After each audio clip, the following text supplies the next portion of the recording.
Hello and welcome back to another MILSURP HQ podcast. I'm Tom, and as always, joined by my man Kelly. What's up? Hello. It's good to be back. And today we have another fun show for y'all on MILSURP Markings. And obviously that doesn't mean we're about to cover every marking found on every MILSURP firearm ever. But the plan today is to just go through a bunch of different markings that often come up in the MILSURP collecting universe that we're in, that we think you should know, and we're going to share some knowledge to some fellow collectors. And speaking of collectors, we have a few of our Patreon members and fellow collectors here in the chat with us, and they're going to be doing a podcast with us today. We have Dylan, we have Admiral Lockbars, and we have Spectre. So thank all of y'all for joining us, and welcome. What's up? Thanks for having us. What's up? and thank you for your service, Admiral. Appreciate it. And whenever we have guests on, we always like to ask them our favorite questions of what kind of collector are you? So we'll start with you, Dylan. What kind of collector are you, and what have you most recently acquired, or what are you searching for? He was here before, but just remind us, go ahead. Oh, that's right. Because I like what you collect. I collect like golden age stuff, so stuff from the late 1800s to the mid 1900s, rifles mainly. Nice. That's a good time period. And what have you gotten most recently? Or what are you looking for next? Okay. Well, I'm looking for a 1886 Mannlicher right now. So. Yeah. Ooh, good choice. All right. Next up, the Admiral. This is your first time on here, so What do you collect and what are you looking for? Or what do you? Well, I started out with Garans. Of course, my first MILSURP was a Mosin, like a lot of people. And then I decided I wanted to collect World War II and then World War I, early smokeless, then got up through Korea and got a couple black powder guns now. I tend to like grunt long rifles, what the common person would use. So a little bit of everything. A lot of guys know me because I like Garans. So probably why they call you Lockbars. Yep. Or I call myself that. People go along with it. It's not a bad thing to be into. And what are you looking for next? I got a list. I'd like to get like a Type 44 carbine, Japanese. I like Japanese stuff. Most recently I got a Type 99 Hawa. Before that I got a Stützen, correct Stützen. So a little all over the map. Hey, nothing wrong with that. Not like one of those dirty pattern collectors. That's right. Agree. All right, and next up we have Spectre, aka the proprietor of MILSURP Munitions. Thank you for joining us, and we're happy to have you. And so, what kind of collector are you, and what are you looking for next? Thanks, dude. Yeah, I approached collecting like a buffet style, so like a little bit of everything. Call me like basic for that, but I literally collect mainly the headliners. But if I was to lean in a certain direction, which I do, I have many examples. It would be like the Lee Enfield series. I particularly like the #1 Mark III Enfields. Yes, good taste. Yeah. Actually, I think my second gun was an Enfield from RTI, and I don't know. I was just sold at that point. I mean, I've watched like movies like Passchendaele, War Horse, stuff like that. And it's just an iconic gun, especially. Oh, I almost forgot 1917. Right? Shame on me. Just an iconic gun. It's super handsome looking. It looks brutal at the same time, and it's super accurate. And I love 303. So it's good stuff. So I definitely lean into the Enfield series of rifles. Nice. I like it. What are you looking for next? I've been kind of sold on getting a Trapdoor. I had one in the past. I had to sell it, but it's a fun gun to shoot, and they're crazy accurate. A lot more accurate than you'd expect they are, but looking for a Trapdoor. That's pretty cool. Preferably a 4570. Oh, yeah, definitely. I know Tom has a couple of those. Yeah, and I'm predicting that you're going to get into like more and more obscure guns as more and more people ask you to make those obscure rounds. And now you're going to get a Trapdoor and you're going to be like, I'm going to make 4570 next. Yeah, I mean, especially if they're shooting the Vetterli, loading the Vetterli rounds. I'm gonna be honest, dude. I thought they were like junk guns. Sorry, Frantic. I love Sorry, you. Frantic. I love you, dude. R.I.P. Frantical. But there's like a big but. I loaded some 6.5 Vetterli loads, and after shooting it, I was like, this is kind of awesome. It's kind of fun. And my Vetterli was made, I think, in like 1878 or something like that, and it was fascinating. And shooting that gun, especially thinking that it's a piece of junk, I'm like, hey, this kind of proved me wrong. Like, what else am I wrong about? So now I'm looking at like 8890s. I'm looking at the 7.5 by 53.5. Like the prior to the Schmidt-Rubin, or I'm sorry, it is a Schmidt-Rubin, right? That kind of stuff, even more obscure stuff. The OG Schmidt-Rubin. But yeah, I like that approach. Yeah, don't write something off till you've tried it. Yeah, it's a surreal feeling. And like I'm pulling this from some other video I saw, but or like a quote I read, but there was somebody that wrote like, it's crazy to see these old guns breathe fire once again. I forgot where I read that or heard it, but like every time I shoot a gun that probably hasn't been shot in like 150 years, or like the last time it was fired was in battle, it's like, it's really surreal. And it's really, honestly, it's satisfying. It's really gratifying. You should put that on a t-shirt. Awesome. Yeah, dude. Yeah, and sometimes you get a gun that the owner like picked it up directly after the war, so it's only had one owner the entire time, and it probably hasn't been fired that much, and you could trace the history back. It's awesome. Yeah. Well, Yeah, after Reese absolutely. said that, I think I need to get a Vetterli now. I'm changing my answer. Oh, Hey, shit. There you go. So not the 30 Vetterlis that our pal purchased recently. It's just this turns you. Yeah. Well, he's so convincing. I am a salesman. Like, I'm just kidding. But like, if you look at the video of that, like I took of me shooting it, it's so pleasing. It's such a light shot. Even though the loads are practically like airsoft loads, that's how light they are on the gun. But it's still fun. This just in, you can use MILSURP Munitions 6.5 Vetterli as an airsoft round.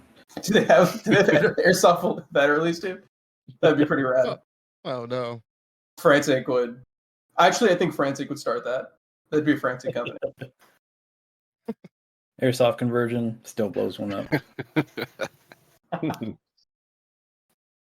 All right, fellas. So we got a full house here. Appreciate you coming on. Thank you so much. And it's primarily an audio-only podcast, and that's a show full of visuals doesn't sound like a great idea, but we'll do our best to describe the markings. Some are very obvious, like a circle Z. You can imagine that. So all you fellas listening in your cars will be able to follow along just fine. With that being said, though, today's show is we actually have a video component for the first time. Ta-da! Woohoo! But don't get too excited, though. It's not bedroom cameras or anything like that. It's we have images of everything we're talking about. And so if you head over to the Patreon, you could go check it out now, or over at the YouTube channel. Eventually, it'll be there. So check it out. We do have a Patreon, which I discovered on 2 podcasts ago. So yeah, join up. And if you join our Patreon, you are welcome to join in our podcast. All the guys here are Patreon members, so thank y'all. And look forward to seeing more of y'all join. And in true MILSURP HQ fashion, we have some games ready to roll today. And so we're going to jump right in with we're not going to score this one, but this is just a speed round right out of the gate. And it's a speed round of markings that the average MILSURP collector probably should know. So we'll warm up here, but let's go in order, though, anyway, as if we are a game, and just to warm up the game and mentality. Alrighty.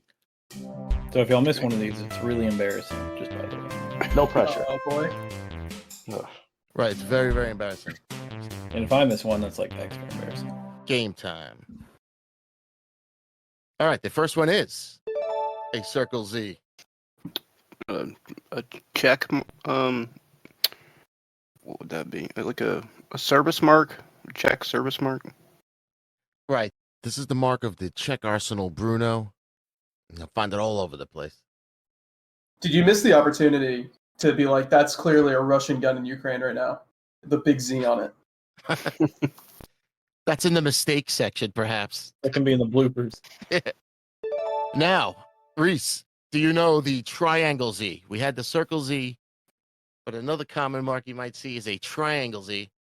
And we have a specialist in the Discord on these types of guns. What country makes the triangle Z mark on their rifles? By whom?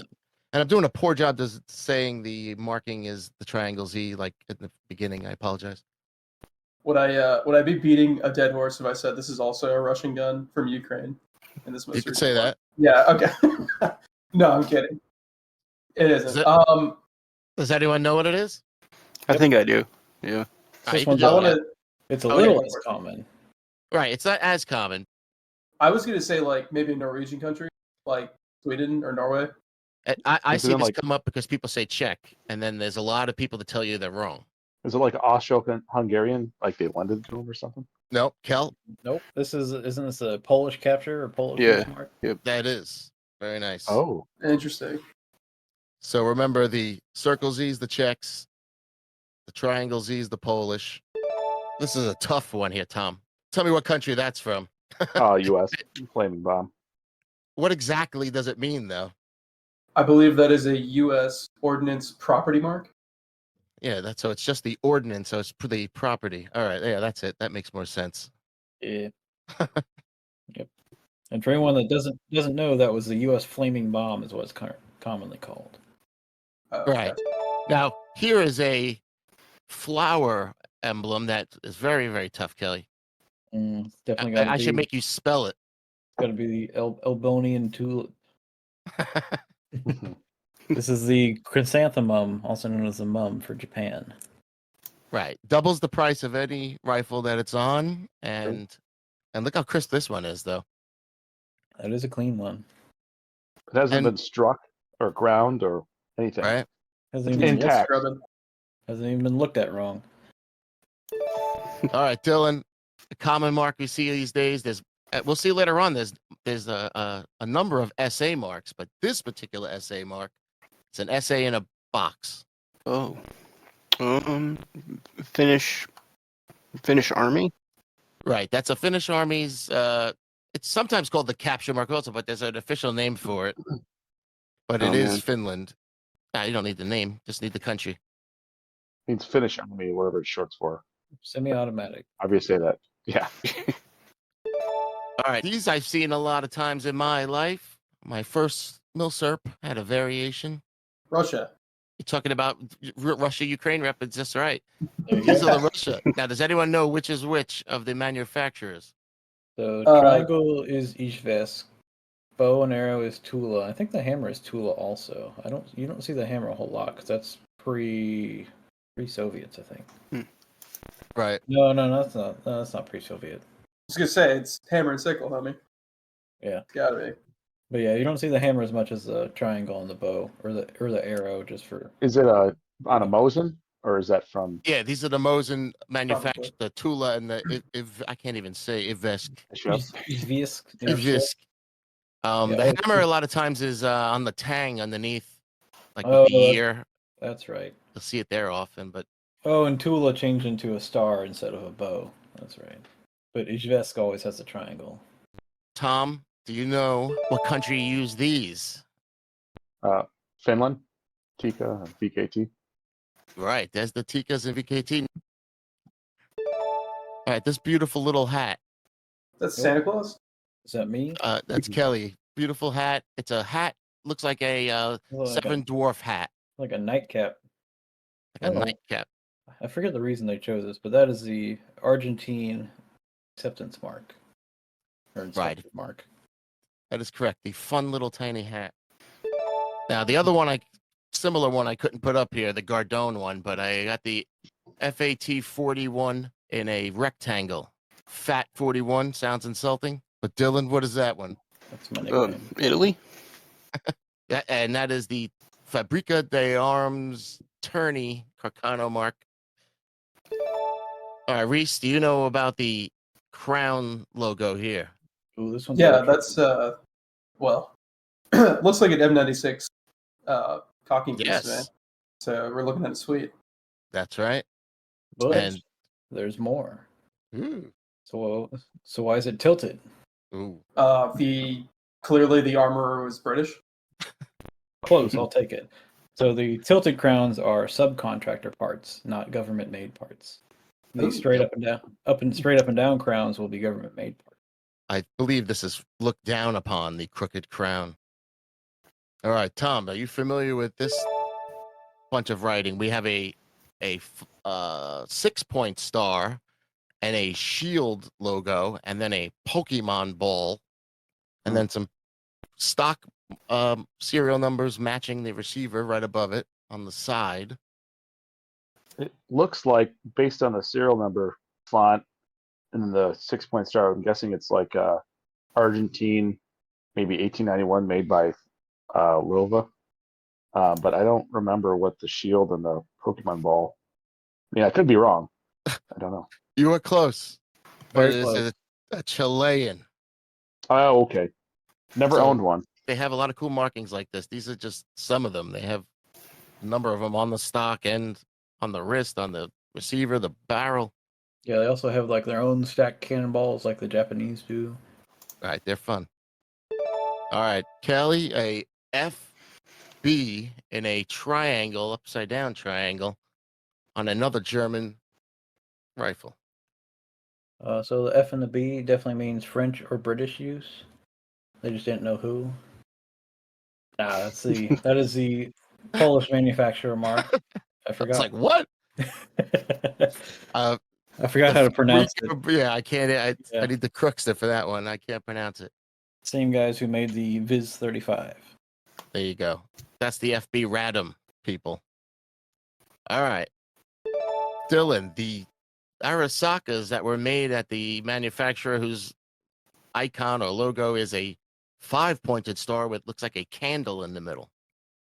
Oh man, And you not might good. see this. Yeah, these are tough sometimes. You got to check I always check the charts.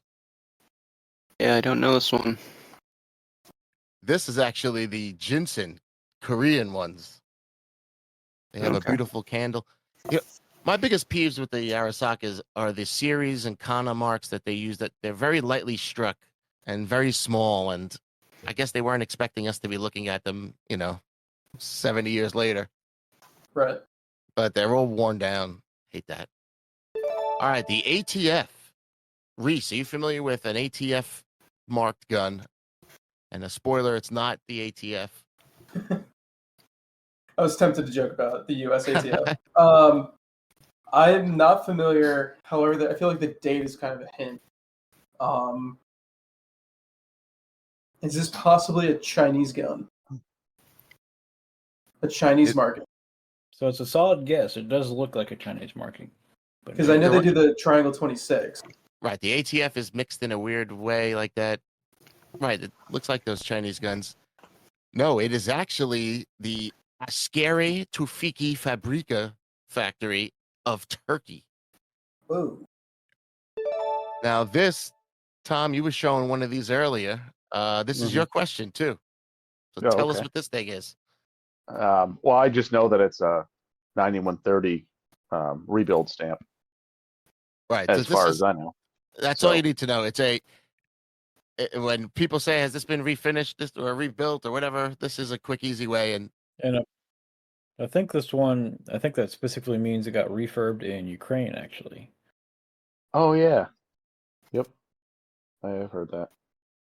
You just know if you see that, like, yeah, that's been refurbed. Kelly got another here, a shaking hands. A very in-depth shaking hands Yeah, it's very detailed marking. for such a tiny stamp. I guess the Argentines just like these little detailed stamps. It's average, dude.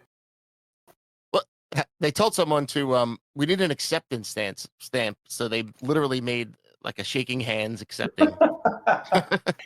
Don't they know that fingers are hard to draw? Yeah, what's up That's with why that they're so thumb? Yeah, it's weird that it still looks like a shaking hands though. It's tough. It's a meaty ass thumb. Did a good job though. All right, we've got a couple more here. You familiar with these guys? And look at this one. That's not the same as that ATF one. No. That's so close. I'm gonna guess Chinese. Yeah, these are all. So for those that don't know, the Chinese Mausers, they're. It seemed like every province made their own. I don't know how it worked, but there's no less than 15, right? 15, Yeah. 16 different I was gonna say, and that's not Mauser even all of crescent. them. Right, it's like 1924 alone. Wow. But so some of them are obviously Chinese, like these when the writing is Chinese. But some of these other ones, you'll see this one with the bow and arrow in the middle that come up a lot. And everyone says, "What is this?" It's usually one of those. I could see why I got confused with the ATF. What's the 1943 dated one? Yeah, you see Oh, that? yeah, That's one's weird. important. They seem to make a lot of fake crests that look like other ones. So there's the Indonesian IOB one that looks just like this. I wouldn't be surprised if they just tried to copy it. But that's a whole world, Chinese Mausers. This one here, this is Reese. A PP found on your Vetterly might indicate what? A PP on my Vetterly. Um, Hate it when that happens. happens to the best of us. It stands for Parte Permutabili. I'm terrible. I'm Italian. Well, I'm no frantic, so I'm not a Vetterly expert. So I'm just going to defer to what the Italian Empire was conquering at the moment, or like what they were up to. Could it be a police marking on a Vetterly, or maybe an Ethiopian stamp? It is the interchangeable parts marking that shows that this rifle, the parts are in spec that they can be swapped with other rifles. Oh, interesting. So, I mean, would every 6.5 Carcano Vetterly have that technically? I guess they measured the guns and because the markings are not like put there when they were made. They're put there later on when someone measured them and then angrily marked them because they're always like so crooked and all over the place. Yeah. Too much pasta. But yeah, the PP and the circle on the Italians are the parts are interchangeable. Pretty cool. All right. It's a tough picture here to see, but it says Tubata, La Chewbacca, Tubata. Tom, are you familiar with the Tubata marked Italian guns? I was hoping that wasn't my question. I remember reading about it, but I don't remember what it means. I don't think it's Tube. I was going to say the Salerno method or whatever, where they put the sleeve in it. And we've had confirmation from one of our Carcano experts that there's no documents that said these sleeves were poorly done or they were flying out of the gun or it was an issue at all. So even the earliest Tubatas that you see, they say don't shoot them. I don't know. It seemed that there were not many complaints.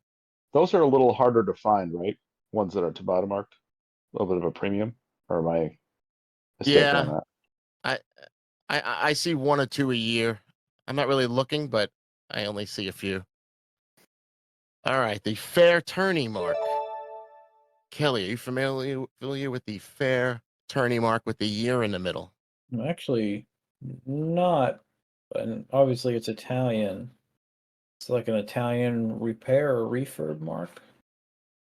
Yes, this is the one that they use to cut down the 91s to make the 91 24s.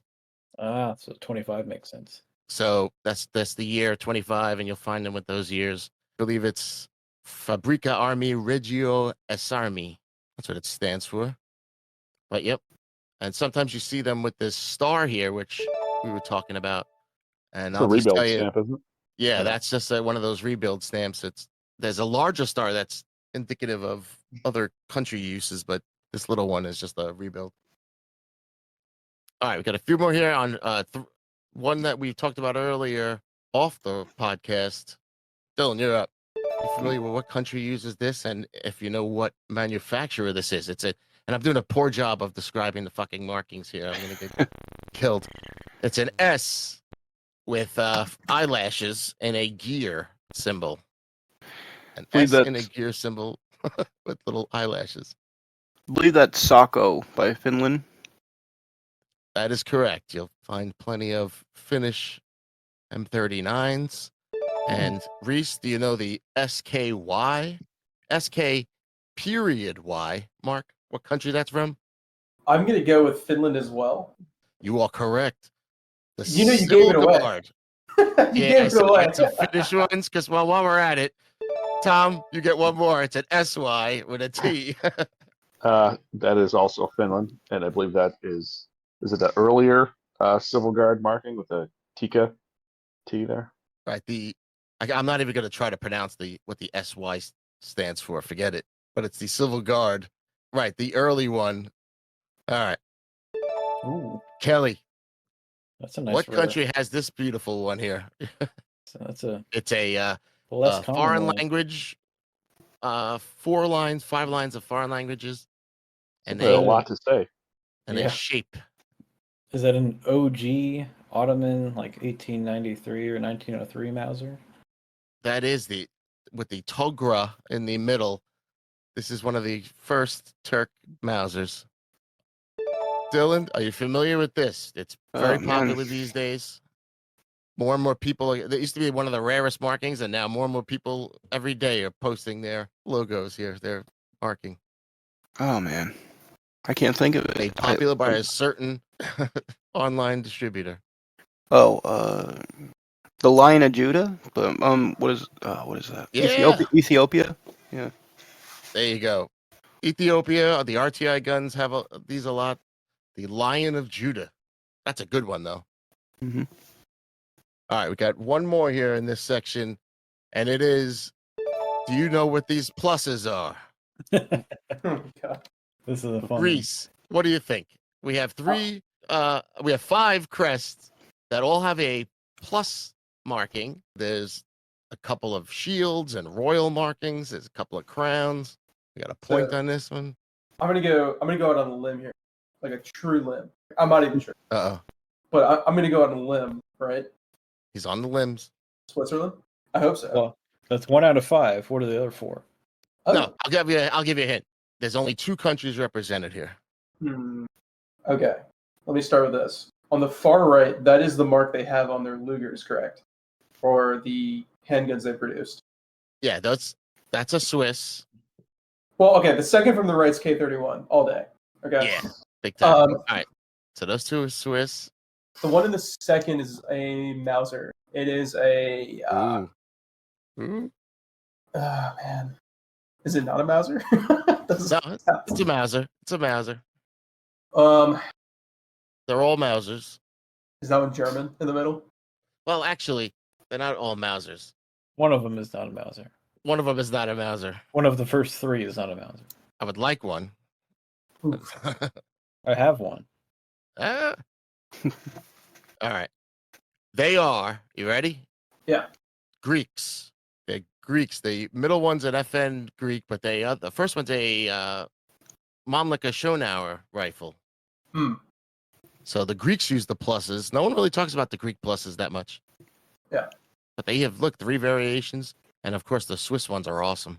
Oh, yeah, they're crispy. Beautiful. All right. That was it for those markings were the ones that, they're always up. You always see them in a photo. You always see them everywhere. So let's move on to the Q&A part of the show where we answer some of the questions that our listeners and friends have asked us and people have been repeatedly asking about online. And the first one here is on this, and it says, are these numbers the production year of my CKS Mauser, Chiang Kai-shek Mauser? So there's a rifle with 33 on it. And can you read those, what it says above the 33, please, Kelly? So we have a slanted window with a line through it. We have a very short cross. We have a telephone pole that grew an arm that's sitting on a chair. Wait, I got the next one. An eye. All right, go. Eye with a long leg. That's a big leap. And then we have one of those big construction cranes that has a thing at the back, and then it's next to another telephone pole. Let's say no, it's Chinese. The crane. So this is an easy one. The Chinese national year, you add 11. So the 33 is a 1944. So that's a nice one to remember. Add 11 to the Chinese nationals here. All right, we're on to some French guns. We have a French trio here. So this is as you can see, an MLE 1874 Gras. And so what is the M80 update done to the Gras? So the M80 on a Gras means a groove has been milled into the receiver in the back of the chamber to allow the gases to escape from a ruptured cartridge. Oh, okay. Didn't they update them at one point to like single shot metallic cartridges? Like, was it the M14? I don't remember. Well, that's the next Something. question. You're jumping Next ahead. question is literally what is the M14 update?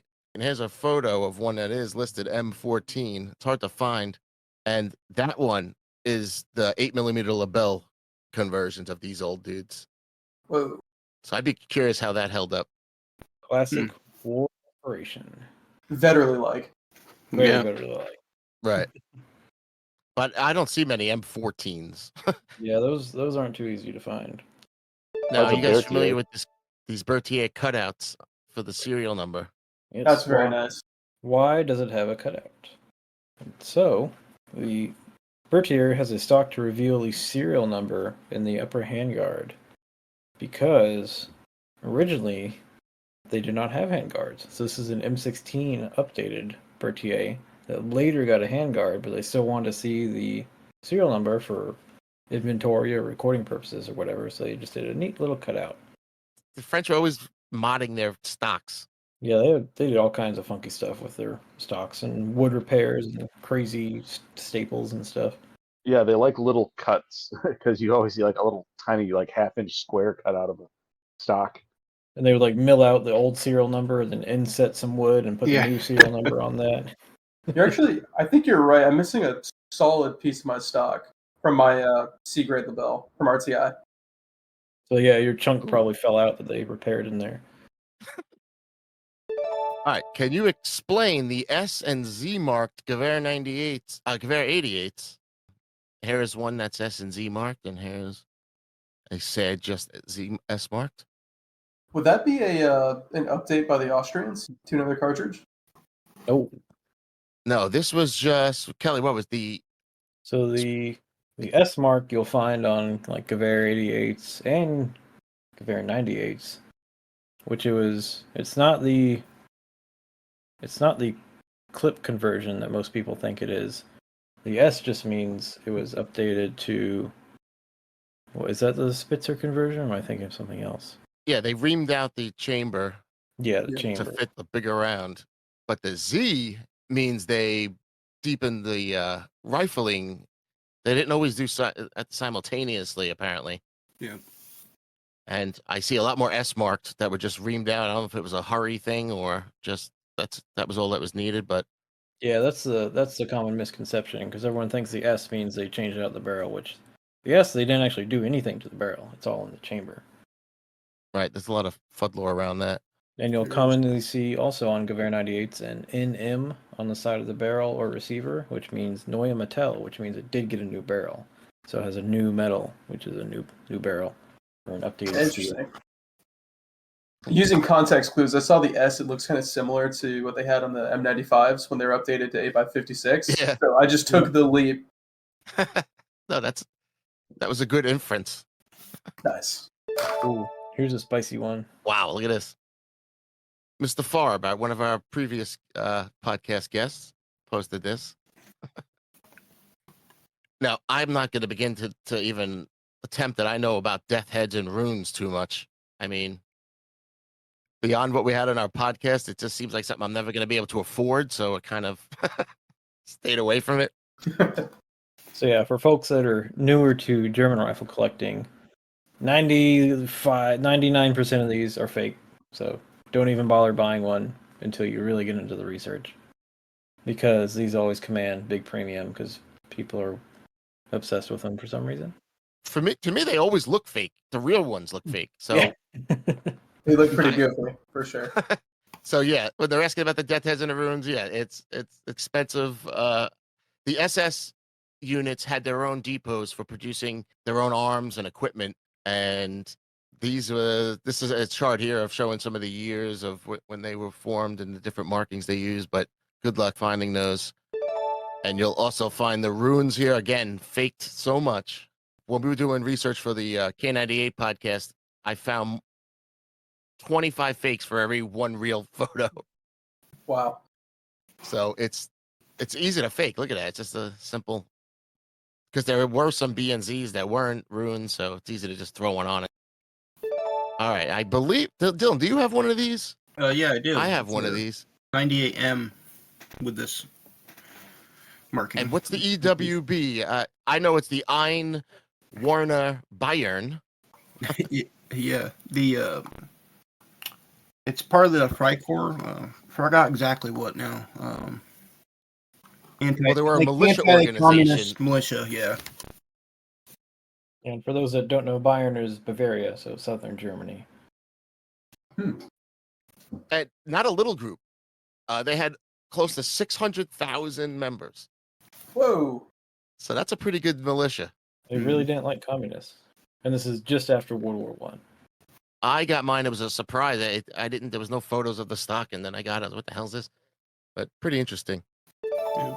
This is a something I asked our pal Conrad. He has the type99.weebly.com website. Definitely go there for your Type 99 needs. And I was trying to get a simple answer, and I was like, hey, when did the Type 99 stop using the assembly number and go to the serial number to match their parts? Because, you hear about, sometimes it's the assembly number, and sometimes you get a good deal. People say it's not matching, but it really is because it uses a different number. I would guess it's pretty early because didn't the later Type 38s match not to the serial number? I could be some wrong. of those two. Well, the problem was he said some of it was all different time, like everything else with the fucking 99s. It was all different times. Yeah. So you can't really say they did it in this year. Some people, like Cooker, had numbered the extractor and the boat release with the assembly number in the 20th series, and then it's one of those. But he did give you one tidbit, which is interesting. The only manufacturer that all of their guns were matched to the assembly number, not a serial number, were the long rifles, not the short 99s, the long ones of Toyo Kogyo. So every Toyo Kogyo long rifle will appear to be mismatched because it's a assembly number match, not a serial match. So look for those are already expensive. bolts. Look for mismatched bolts, Toyo Kogyos. Got it. Right. But even just being a long rifle, it's going to be a little more expensive. And this is the chart that I use all the time that I recommend you get yourself or make yourself from the books or whatever. All right. Well, this must mean military police. That's 100% the military police of the U.S. No, we have an MP8 in a flaming bomb. That's the marking. There's two different flaming bombs. This is Spain during the Spanish Civil War. Now, I've tried to find out what the M and P stood for. It was very difficult. I could not find exactly, and I found multiple people saying it's not exactly known what the M and the P stand for. But I heard that this from one site that it was a post-Spanish Civil War marking made by the victorious nationalist forces under Franco, and they marked all their inventory. Either way, it's Spanish. I have a Gewehr 98 that I was told is Spanish Civil War. It's got an A, I believe, on a stock, and they said that's also a Spanish Civil War marking. And you could tell it's mismatched. It's been refinished. Right. Yeah, I've seen that. It looks like a V sometimes. Yeah. But it's a crisp A. Yep. Now this is not a very common one because it's most of the time they're scrubbed. That is the King Carroll. Oh, sorry, go ahead. Whoa. Very nice. I was gonna say it's a crown with a couple like a Dolce Gabbana intertwined letters. That's clearly Gucci. And some ivy. Yeah. Yep, the Romanians. I was going to say Romanian. Nice. Right. This is the King Carroll. Now, the first King Carroll was 1881 to 1914. So 34 years. His son takes over 1914 to 1927. He's the World War I guy, Ferdinand the First. He dies. His son is Carroll, this guy whose crest is here. He had an affair and got kicked out of the family, but Michael was only 5. He couldn't take the throne, so Carroll came in and said, I'll take the throne. So from 1930 to 1940, it's only 10 years, and he barely got some crests out. Oh. And as soon as Michael turned 18, he took the throne back. Pretty weird. So if you see a VZ-24 with one of these, definitely buy it, because you don't see these a whole lot, because they got scrubbed by the communists. Right. Don't think about that guy. We're going to get rid of his crest. All of them. Also, grab this one. This is Michael's crest, which you never see because I believe Carol scrubbed them. So Carol took over after Michael for 10 years, and he scrubbed all the crest, put his own crest on. Yeah, we could do a whole episode on Chris. It's a shame that the Romanians. I never see a good example of a Romanian gun. Like something about vampires that don't know how to keep guns right. Because they use them for 1,000 years. That's right. It's true.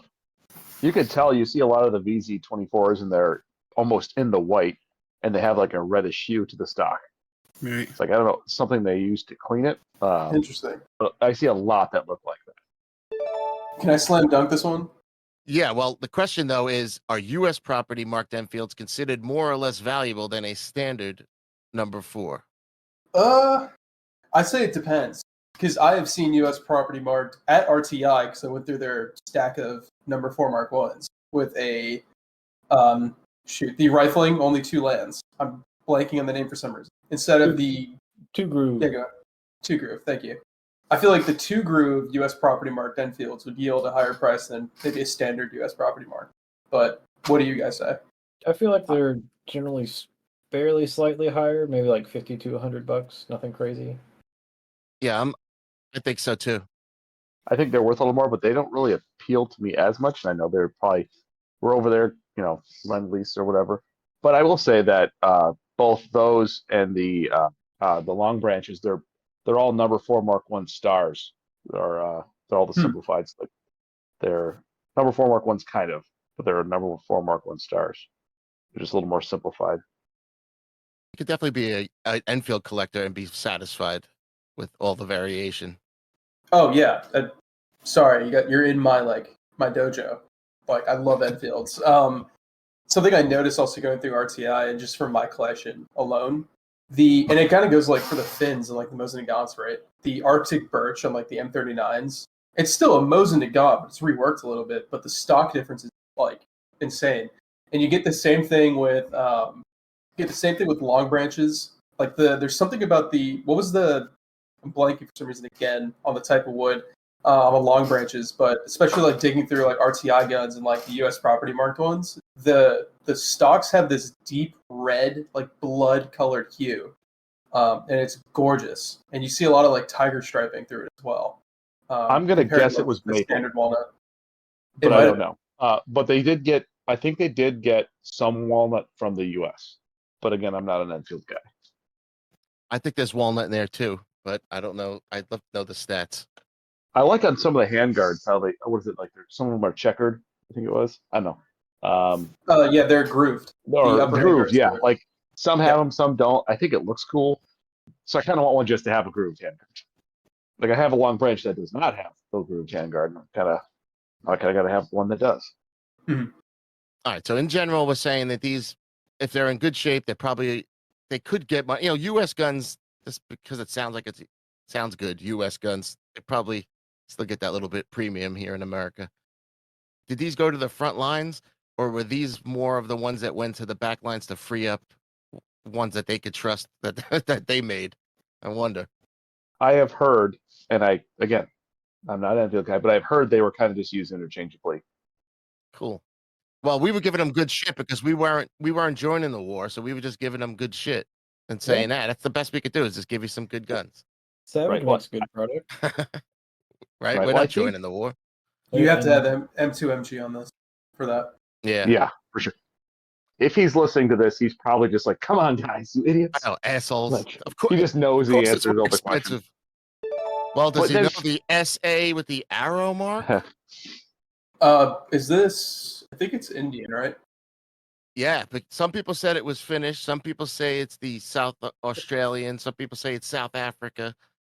But it's supposed to be an I, I believe, underneath the arrow, SA, and an arrow and an I, and it's for small arms, Ishapur.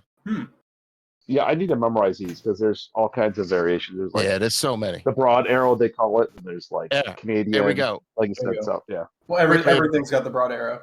We have a broad arrow in a U, because a broad arrow in a D is something different, and it looks similar. Now that Enfield will fetch a premium. Now this is the South Africa, one of the South Africa marks, And I saw this one online a few times. And oh wait, we have the "Is it true" trio. Is it true that the GF means grenade firing, and what was done to the rifle to make it that? And that is true. Yes, usually it's the wire wrapped ones, so they Mhm. don't crack the stock when they fire it. They really wrapped the shit out of them, huh? They wrap the shit out of them. Yeah. Tight as hell. Yeah. So, but yeah, GF really is grenade firing. Could you imagine Oh. if they handed that to you today? Something like, "Yeah, we wrapped some wire around it. It's good to go." Like, what? Threw a bolt through the stock? Yeah, you're good. Now, does anyone know what an FR marked Enfield is? FR? I don't know that. Well, it's not FTR. It's another field repair used mostly by the Indian factories. That's why this one's a RFI. Oh yeah, RFI. There you go. I was wondering why RFI looks so familiar. Oh, I'm thinking of GRI, right? Yeah, that's the other. That's George Rex, the king. Hmm. Is it true that the HV is for high velocity and means the rifle was a sniper rifle? Husqvarna. So it is for high velocity, but that just means I think it was the sights were updated for the new spicier cartridge, like the Mark 7 303 cartridge. That's what I believe as well. That's not indicative of being a sniper rifle. These people have to stop spreading the FUD lore. Oh, and I'm looking at my notes here, Tom. If you go back to the previous one, it does not mean field repair. Oh wait, what does it mean? It means factory repair, but it didn't. The whole rifle did not get refurbished like a factory thorough repair. It just had a single repair, Oh shit! not a complete refurb. I wrote it. Misleading our viewers, Tom. I wrote field repair on top and factory repair below. My bad. Fake news, Tom. All right, let's start over. Back up. Let's go. Take it from the top. Start the whole game. The whole show Just over. cut that from the podcast. Shit. I hate being wrong about anything yet, but copied wrong or wrote wrong. My bad. And HV is a sniper rifle. Sorry. No.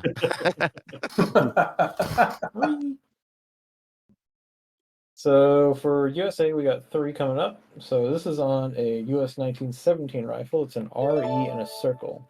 And the question was, does this mean it's an early Remington made rifle? It's a supposed 1917, Right. but they're wrong because it's a P14. Oh, right. Oh, The question was, I saw a 17 marked RE, but it's really a P14 is the issue. It is Remington. So Yeah. this is not Remington Eddystone, is it? Yeah, it's Remington Eddystone. Right. Remington has another one on the P14. There's another Remington one just for the Remington main branch. But this is the first company that, remember, they bought the Eddystone factory just to make all these P14s. And they expanded like 3 times the size. That's like what Reese is going to do soon with MILSURP munitions. And what was the little quiz question? What was the later crest when they changed from this one? For Eddystone specifically. I forget. It went to an ERA, Eddystone Remington Arms. Oh yeah. And you know what? I think that's mine. Zeb is our 1917 guy. Right. So go check out we don't have a P14 episode, we have 1917 episode, so go check that out. Right. We do mention it though. And speaking of the 1917 now, back to that, there's another flaming bomb here. But this is the best picture I could find of this one. It's a flaming bomb and a star. Could that be Army Air Corps? Nope.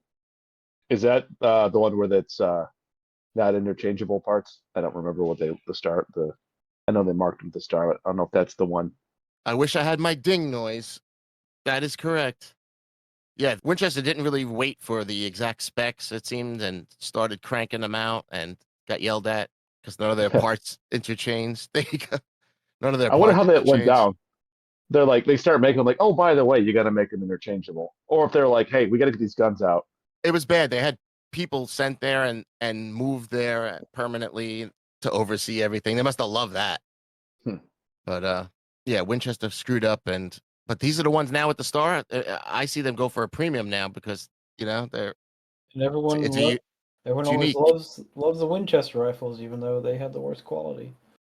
Yep. All right, we have one more here, and it's on the Netherlands. All right. Man, they got around. This is a map here. I thought it'd be interesting to show. We keep hearing of the Dutch East Indies and the nil rifles in Indonesia. And we got a question that says, can you explain what the fuck a Dutch nil rifle is, and is it worth more than a or less than a regular one? I guess they mean regular Dutch rifle. I think they are worth slightly less than like a nice colonial, and of course, part of that reason could be because a lot of the nil or Canil or whatever, a lot of them are in rough shape because they were in Indonesia, so or the Dutch East Indies, so they've been rode hard, put away wet, and Yeah, they're they're rough looking. rough, and they got converted to 303. A lot of them. So, yeah, I want to hear more of the story of what battles were going on down there, because I don't know enough of what use these guns suppressing got. villagers. I don't know. I think they the Japanese invaded, but they were overwhelmed pretty quickly. They're cut off their way out there. So Right. I think that's most of it. And then I think post-war, they hung around and got used by the local forces for a long time. So yeah, they just were used for a long time. And as far as markings go, well, there's the guide here, the surplus guide. But as far as marking go, if you find CAV or ART, those are the markings that bring a little premium on the nil rifles. The best part of any of these Dutch Mannlichers is the wood covered magazine. That's the coolest. It's like someone's basement paneling. Okay, it was only on one side too, wasn't it? Which is kind of confusing. Yeah. Like, is this missing one? It's like, no, it's only supposed to be on one side so it doesn't rub against your uniform and dig into your Right. back or something. They carried it around on their back. Yeah, they're so weird. I love them. But yeah, look up the quick and dirty guide to Dutch Mannlichers and start studying, and you'll if you don't know about them, forget. It's fun. They're fun. Don't They worry, are weird looking. there's only like 23 different ones. Right. All right, fellas, it's time for another MILSURP HQ game called Crowns and Eagles. So I'm going to show you a photo of a crown marking, and you're going to say who the crown is representing. And I'll show you an eagle, and you're going to say what country that eagle rifles are on. What eagle's mark? How do you word that? What rifles that eagle mark is on. So we'll keep the same order for ease. Dylan, you're up first. We have a crown for you, and I'll explain these. For people listening, I'll definitely remember to explain these. We have a crown over an FW on a OEWG marked gun. Who is the FW that this crown is representing? You know this guy. He ruled from 1888 to 1918. See, I thought it would have been. Is it Wilhelm? Because at first I was thinking Austro-Hungarian. Yeah, but it's Dylan's turn. Oh man. Oh, sorry. We're doing turns now. Okay. Well, we could break it up into teams here. How about Dylan and Tom and Reese and Kelly? Let's do it. Can't believe I forgot his name. I've got Just do Kelly it. sick. Nice. That is right. That is this fella right here, Sideburns McGee, the Kaiser, King of Prussia from 1861, German Emperor from No, he was 1871 to his death in 88. And don't forget that the Bavarians were the ones that clung to the Werder rifle until 1877. They didn't want to go to the 71. 6 years. All right, we're going to go to an eagle for this one. This is the team of Reese and Kelly. This odd eagle looks like a something my child drew. Was And this the Polish chicken? But what country used this? The chicken? Reese, what do you think? Do you concur with a Polish chicken? Okay, that's why it sounds silly, but I thought the funny Polish chicken mark looks more chickeny. I'm not convinced it's chicken. What do you say, Kelly? Now, it looks like a crown over an eagle in this picture. It's a little weird, but it does look like a child drew it. I thought the German one was more eagle-ibis. Let's go. I feel like the one on the right looks pretty chickeny, actually. Poland it is. All right. The answer is Germany. This is the no. Imperials. I led us astray. Sorry, dude. Well, I said it wrong first. Damn, that is a German one. I thought they were more detailed. I thought they I were was more right. detailed than that.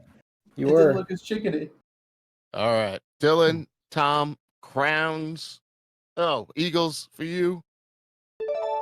Oh, wow. Oh. That's a Yeah. tough That's one. not fair. That's a U.S. It's defense acceptance stand. It is a square with an eagle and 3 stars above it, and it is, I wouldn't even ask it. It's a DAS defense acceptance stamp. One thing though, that looks like a half-inch defense acceptance stance, which IHC used that, HRA used that, Springfield Armory used it, but HRA, the first half and early production used a 3/8-inch defense acceptance stance. So if you see one that's a little smaller, it's likely an HRA stock. I did see a small one. I wasn't sure what that was, if it was a different one. Does it have 3 stars still? Yeah, it's just smaller. Oh, It's just 3/8 versus a half-inch. all right. This is the Reese Kelly team, right? Got to redeem myself on this one. Let's do it. We have a crown and a GR. I'll let you redeem yourself, Kelly. That is Georgius Rex for King George of England. It is King George. Very nice. Got one of those puppies on my Enfield. And you also sometimes see GRI for Georgius Rex Imperatus. All right, Dylan and Tom. A crown over an L, and then followed by an ABL, 1951. Yeah, I know. King Leopold, and it's a Belgian Mauser. Oh, I should have asked if you could concur, but you were right. It is. Boom. This Yes, young I lad. concur. You concur? It is King Leopold of Belgium. He's another fun dude. All right, Reese Kelly. Still going to be one behind on the. He looks like a nice Eagles. guy, right? It did. Yeah, totally. All those guys are real nice. Oh, we have another eagle. And the eagle is, looks like an eagle shitting, or a little more detailed than the first one. My kid probably couldn't draw this one as well. So definitely 1 to 10 on the chickeny scale, though. I'm not sure. Yeah, I'm not sure about chickeny. definitely has some chicken feet. That to me looks like the chicken. That's got to be the Polish one. If it's Bavarian, I'm gonna be What mad. do you think? Or Prussian. Polish? If it's Prussian, I'm gonna be mad. But All yeah, right. Ooh, I say Polish. definitely All right. Polish. Let's Poland. go. Nice. It's the feet that gave it away. It's the 'cause feet. there's Gotta remember two- that next time. Yeah, the feet, definitely chicken feet. Because there's 2 German eagles. There's like the Prussian ones and like the German ones. Yep. So hint for later. There might be another. You never know. All right. Eagle, Dylan, Tom. Oh, Admiral. I'm sorry. I keep calling you Tom instead of Admiral. Address me by my rank, sir. Sorry, Admiral. That's right. Thank you for your service. This looks like a two-headed. He doesn't have chicken feet. He's kind of got long, flat feet.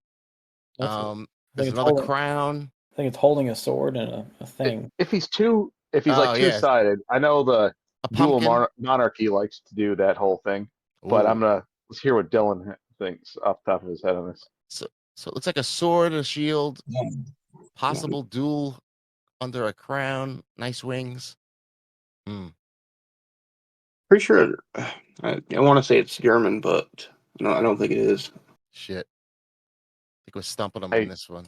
This is a tough one. I this never is seen probably that. an- But Yeah. What other like dual countries would there be? Do you think of any? Does it have 2 heads, or is it like a double? it is hard to tell if that. It almost looks like an alien head now that I keep looking at the crown. Looks like alien eyes. Right. Yeah, it's an either German armed- or Austrian. It's an armed eagle, so But clearly he's aggressive, which would lend towards Germany. But Uh, I'm guessing I'm going to say dual monarchy, like Austro-Hungarian. I don't know what do you have a gut feeling, Dylan? Like, what's your? you guys went with. I'll go Germany. yeah, I'll we can give do all it. those answers because it's the Russian. Oh, eagle. Sneaky Russians. Ooh, that was a tough one. That's a tough one. When I saw that, I was like, oh, I think that's what started the whole category was seeing that going. How come I don't remember that one? Uh-oh, you guys could go for a tie here. Crowns. Reese, Kelly, we have a crown and a B Wait a and an minute. ABL, and then the other was a crown and an L.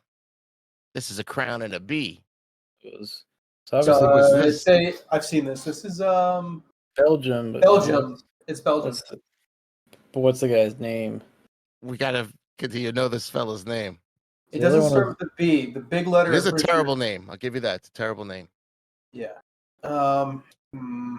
Adolf Leopold. Terrible name. He was king from 1951 to 1993. But no one cares about post World War II. That's true. Well, Uh, these were the last Mausers for, I believe, their country, and getting close to be the last Mausers that were really out there. I don't know the guy's name. I just know it's a Belgian export model. If you get close to it, I'll give it to you because it's a bad name. All right. If it's an A and it's Belgian, it's probably Albert, right? I don't even have his first name. I'll get it though. No, he just has one name. Nice. That's very Sign of power. strange. Oh, what a flex. All right. Any guess? Probably too hard then. This is hard. I'm tapped out. Yeah, I don't know post World War II. Ooh, Baldwin. Baldwin. Badouin. Badwin. Here he is with his wife and the Nixon. Oh, Huh. nice. I had zero clue.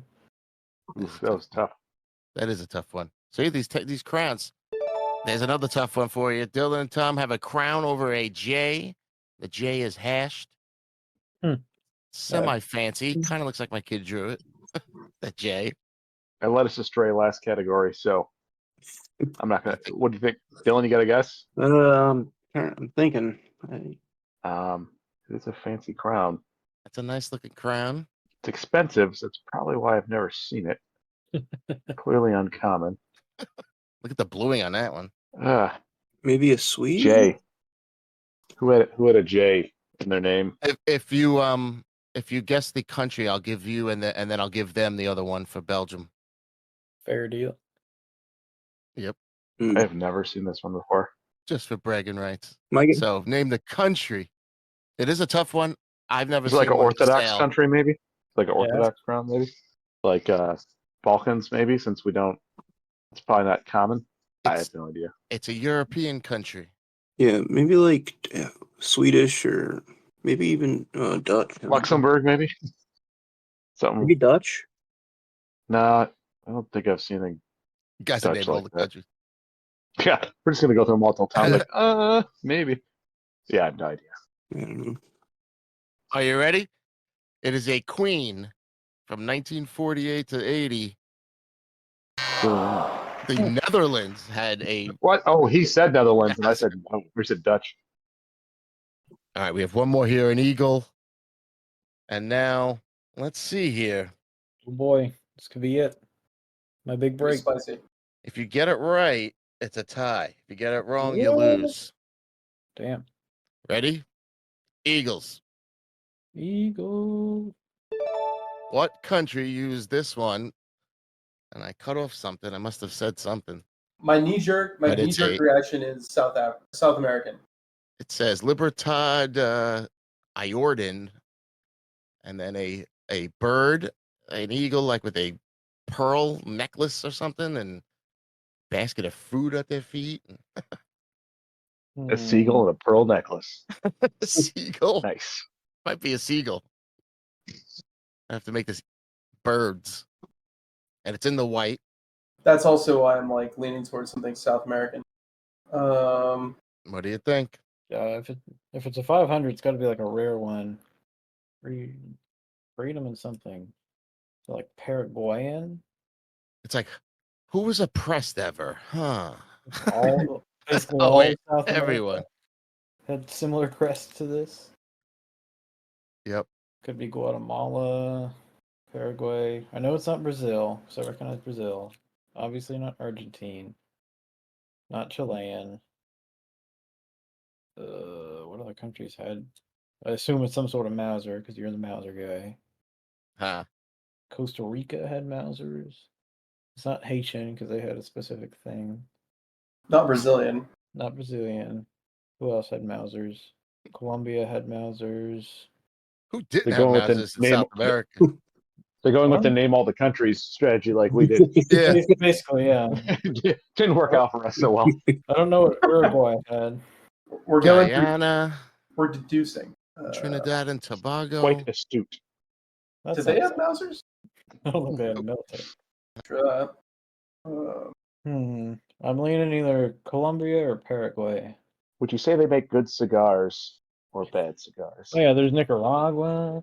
Well, while they're thinking, if you had an Argentine Mauser, let's say, and you wanted to look up the marking, are you one of those people that immediately go and post, hey, what does this marking mean? Or do you do all the research and look it up first? No, you got to do it yourself. Definitely. Don't be that guy on Reddit. All right, good. Hey guys, what is this Mosin? What do I got here? What year was this Mosin made? And it says 1942 on the top. Like, Right. why don't you rub a couple brain cells together and figure that one out? They need more than one to do that, so.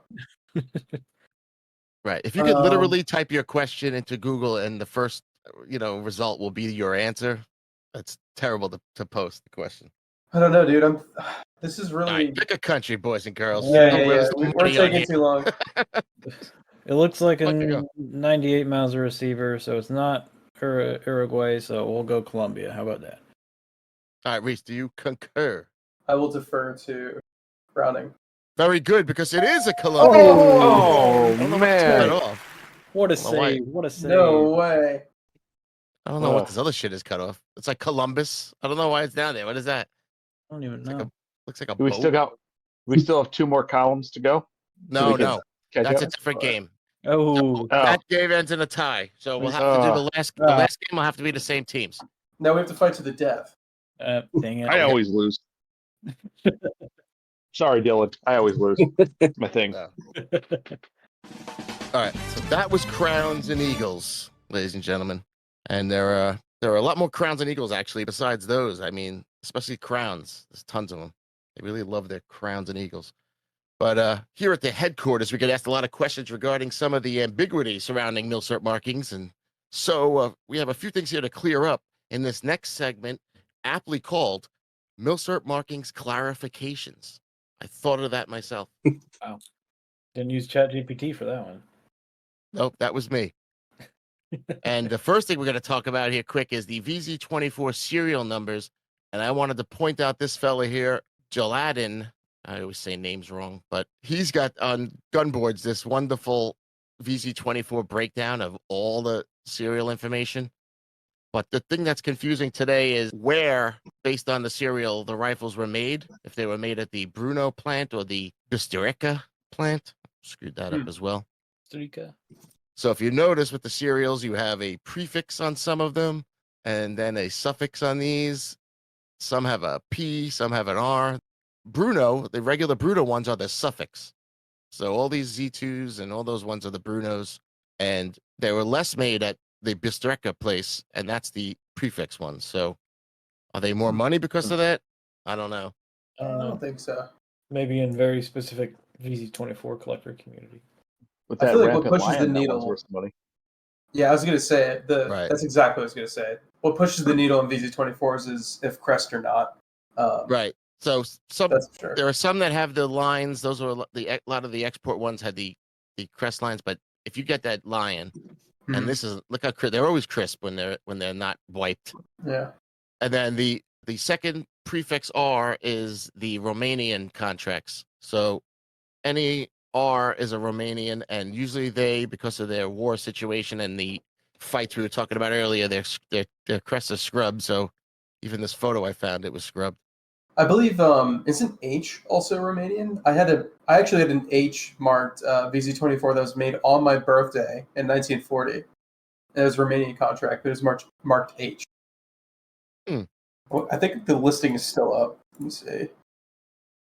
And while No, we're I at it was- with the marking, what was it?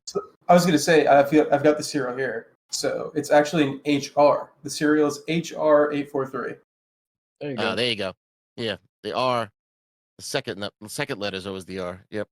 There you go. So Yeah. yours is a lot earlier than this one. There are a few different contracts that just have like random serial blocks, like the next one And the Chinese contracts and the and the Japanese contract. Japanese contract. Oh, and while we're here, in case you don't know, this is the acceptance date. The E, that's a little lion there. The E lion year. That's the year is accepted by the Army. And the E3, E4, that's the depot.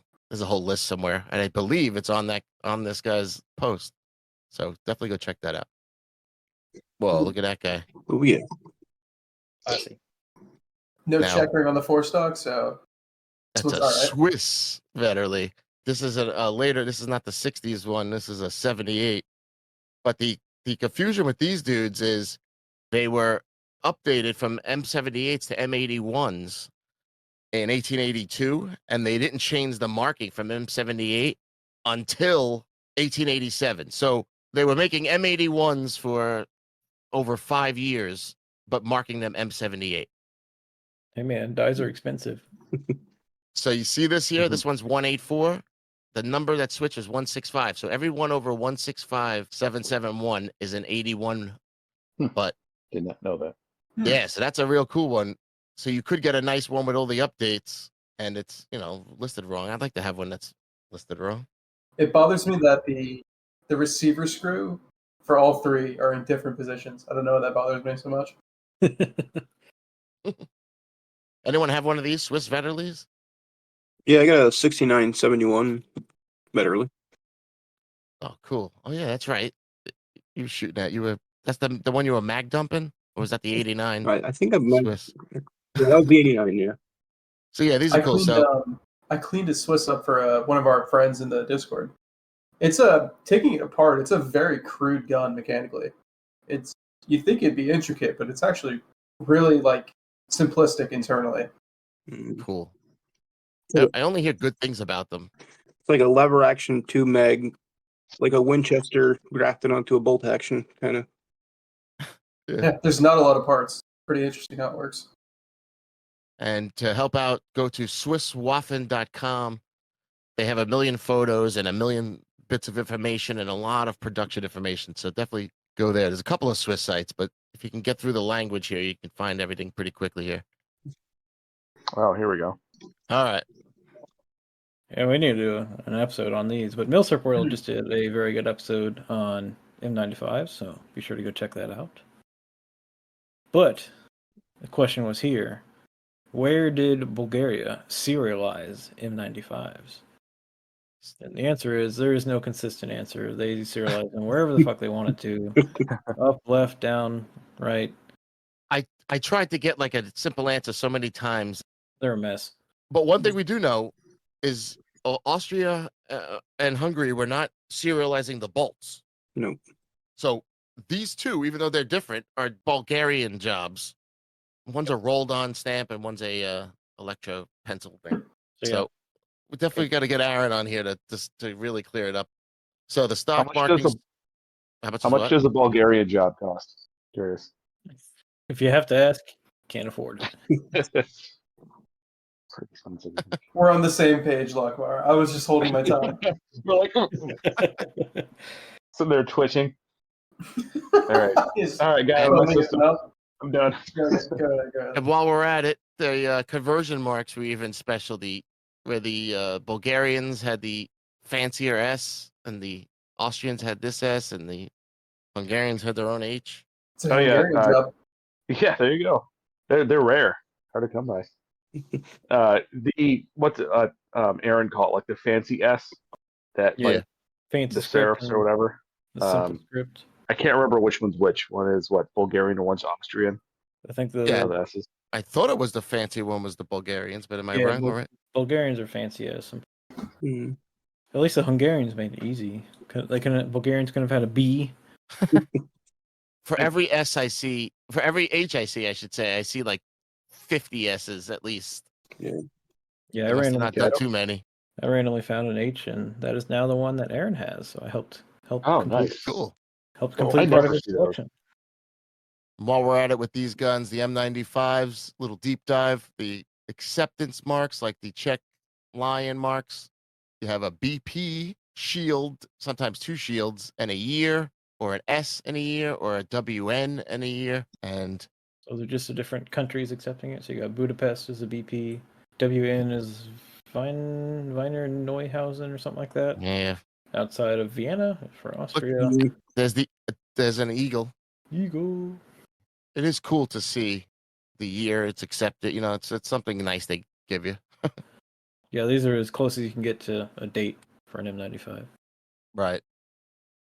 And now, does anyone remember which is the Austrian and which is the Hungarian? Is Austro-Hungarian. Ours Hungarian. Nice.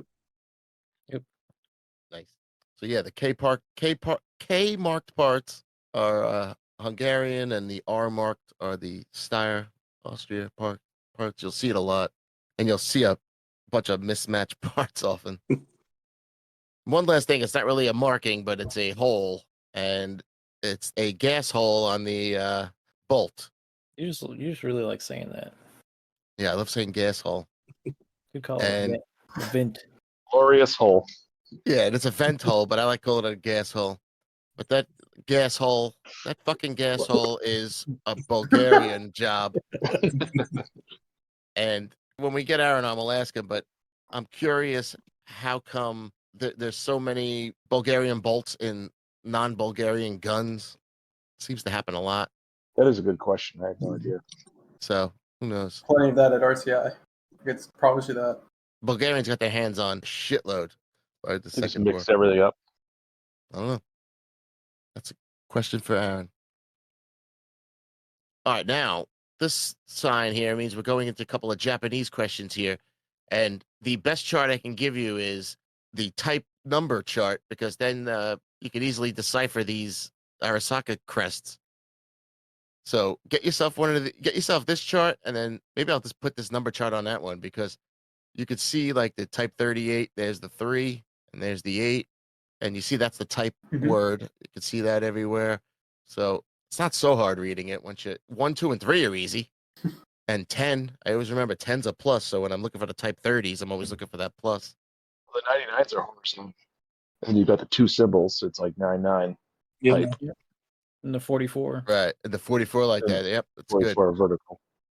So it shouldn't be too hard. What gets hard is when it's a training rifle. Sometimes they add another character above it. Then that really throws you off.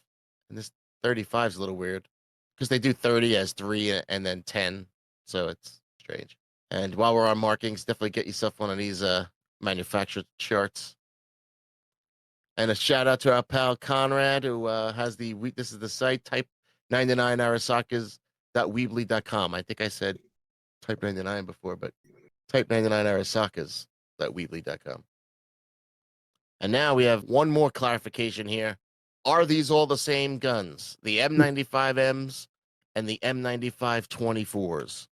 They're 8mm conversions of the M95s, but are they the same exact rifle? Is there anything different, or is it just the user that's different?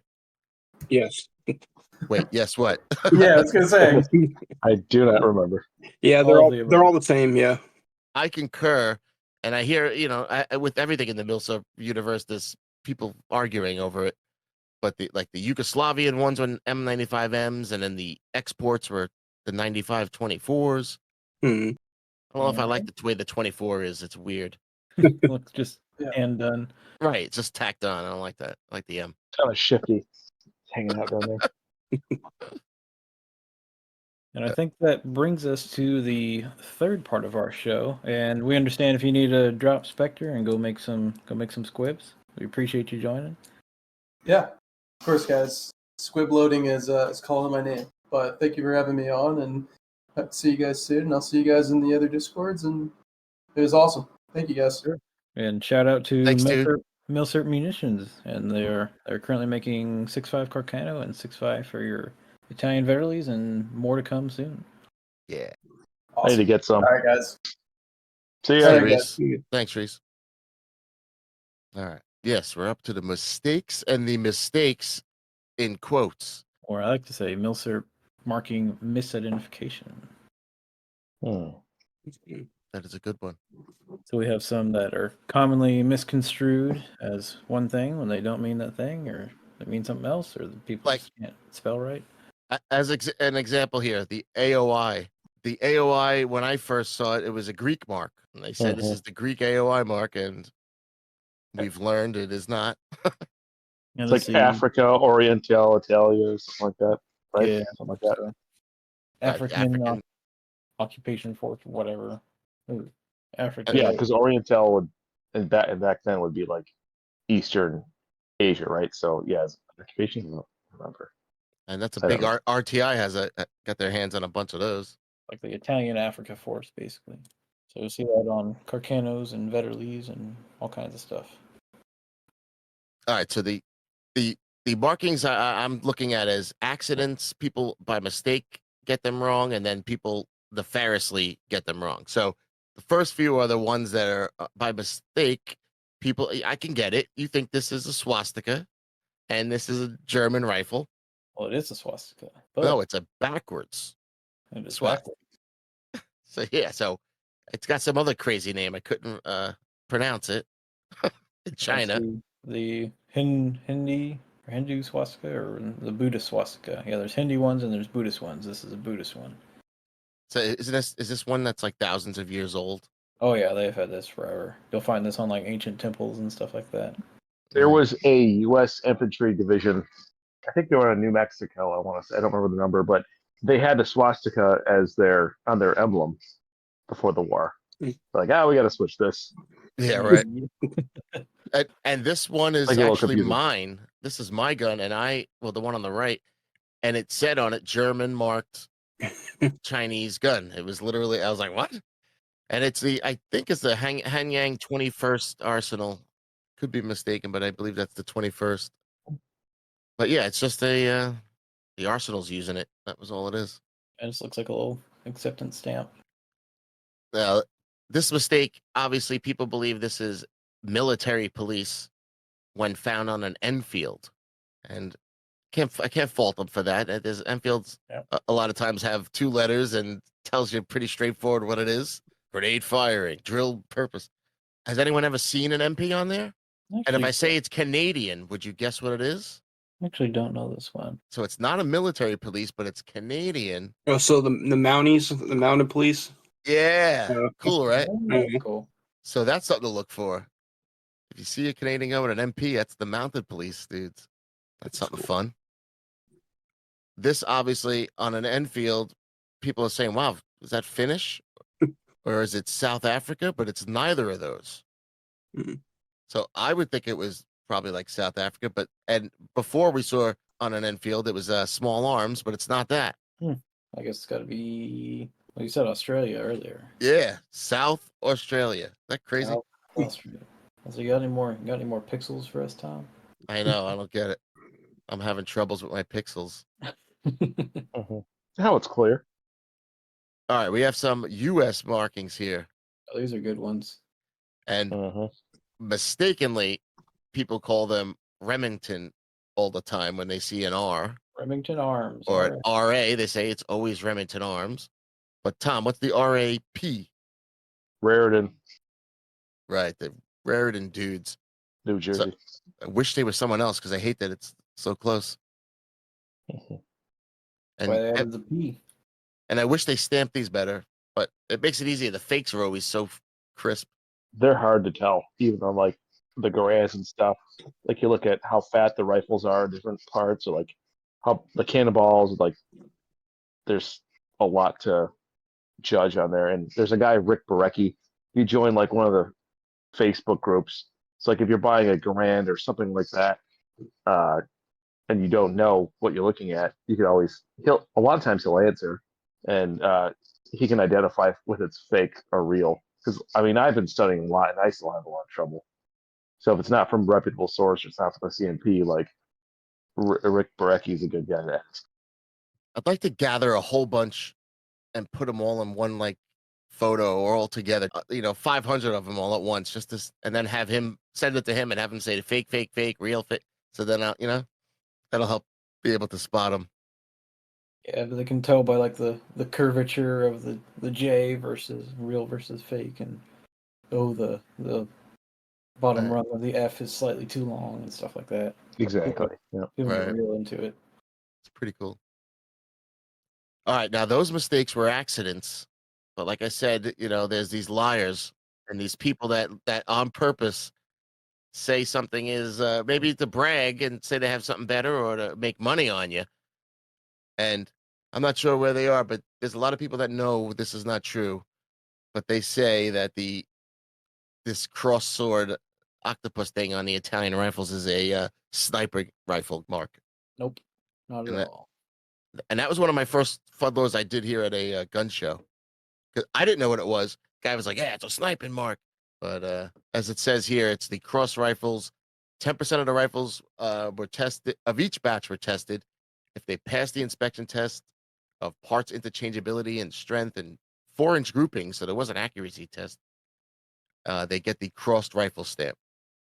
If all the rifles tested got the cross rifle stamp, the batch was ready to go. Otherwise, further inspections would follow. That's not That's too interesting. bad. 4 inches at 200. That's not bad for the time period. That's pretty dang That's good. like two MOA, right? Something like that. I mean, that's Yeah, Yeah. 10%. pretty good. We'll have to ask them about it. Also, shout out to the carcanorifle.weebly.com, a brand new Yeah. website that is an excellent resource for anything Carcano rifle. And another one of the guys in our Discord, and he's very responsive and very helpful.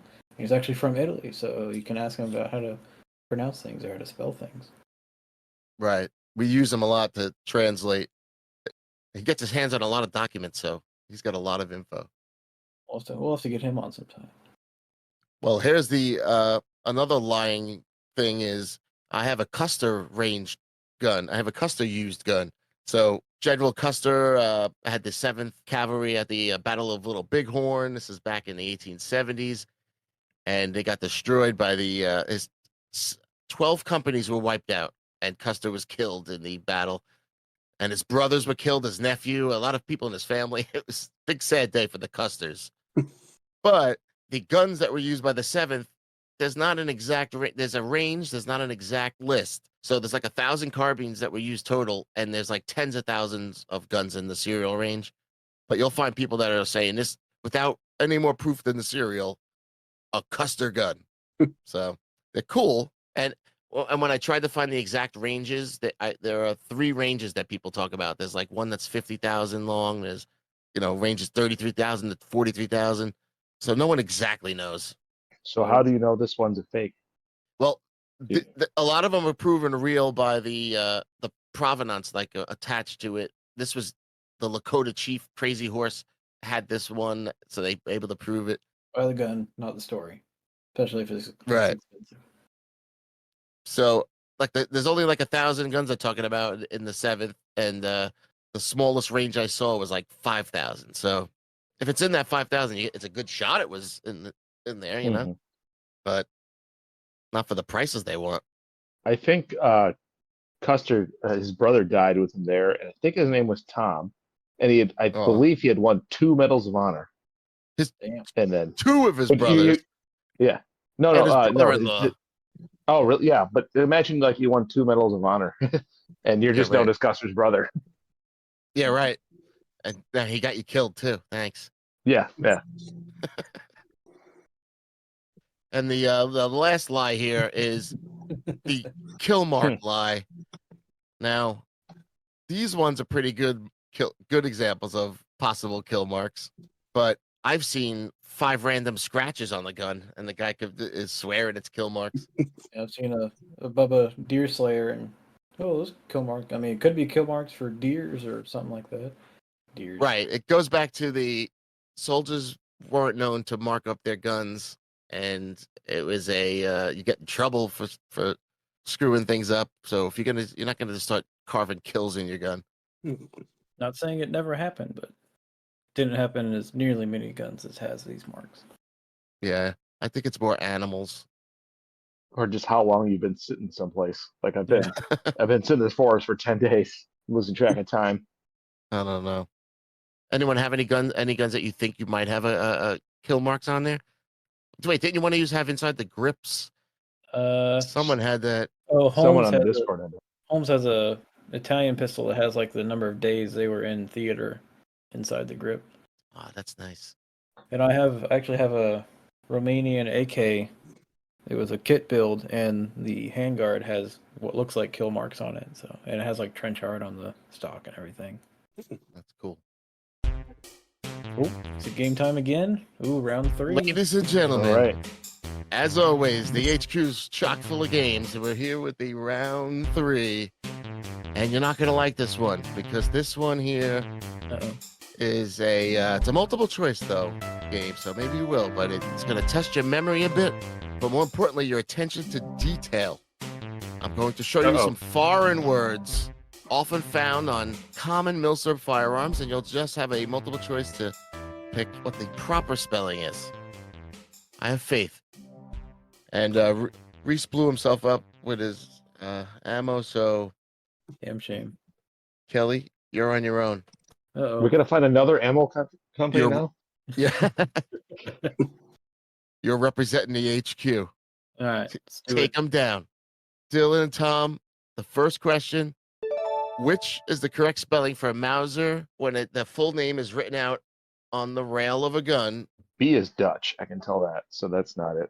We have Mauser Obendorf AG Work AN, Mauser Gevars Factory Obendorf, Mauser Fabrik Obendorf, or Mauser Work Obendorf. I think With a bunch of Fabrik little has letters. I think C is wrong because I think Fabrik has an F.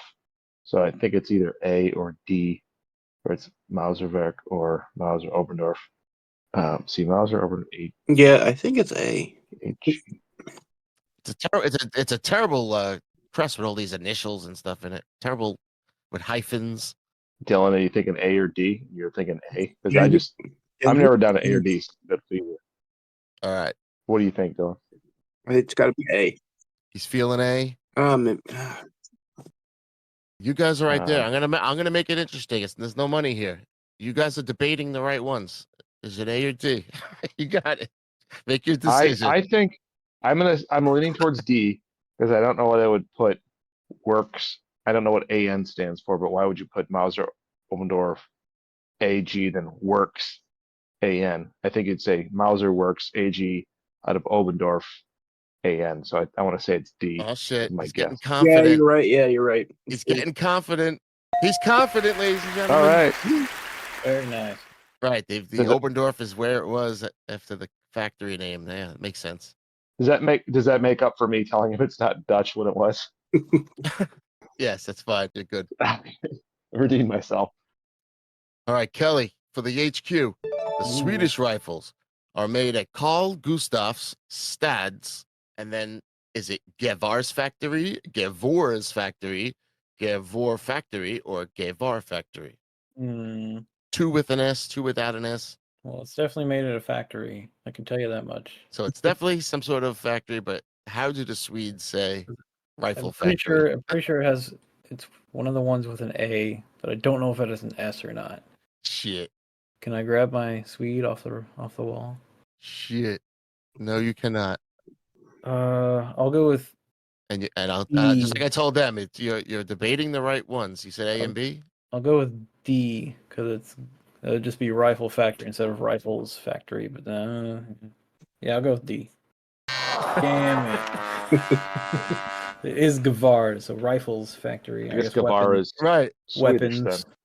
That's what threw me off too. It is Gavars. I guess weapons factory, not just rifle. All right, so that was a right and a wrong. I should get credit because I'm half a team. Phone a friend. All right, we have the French manufacturer Chateau Leroux. I'm pretty sure it's C or D. Yeah, I think it's C. I'm fine to guess whichever. I don't know. All right, we That have sounds good to me. They're spelled it's hard to spell this out, but they're all Chateau Leroux variations. 2 L's, 1 L. So you say C or D? Which one? Yeah, I think C. Yep. All right, we have C. C. Good Nice. answer. All right. Pressure's on. Uh-oh, I'm falling behind. This is like the shootout in to- hockey. Here We do go. outnumber him though. We got 2-on-1 here. Steyr is OEWG, that little OE thing, or those words sometimes are spelled out on guns as one of these horrible ones. Oyster rough. dot this dot that. Ugh. Österreich Waffenfabrik something. Well, it's definitely not one of the A or B because that's still ridiculously long to put on a gun if you're shortening it. I want to say it's C. I feel like I've seen that before. Terrible. All right. See, oyst.waf.gs. Not like a website. It's the Oh, B. It's the long Oyster. one. That's all.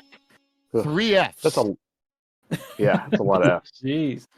I So would not have guessed that.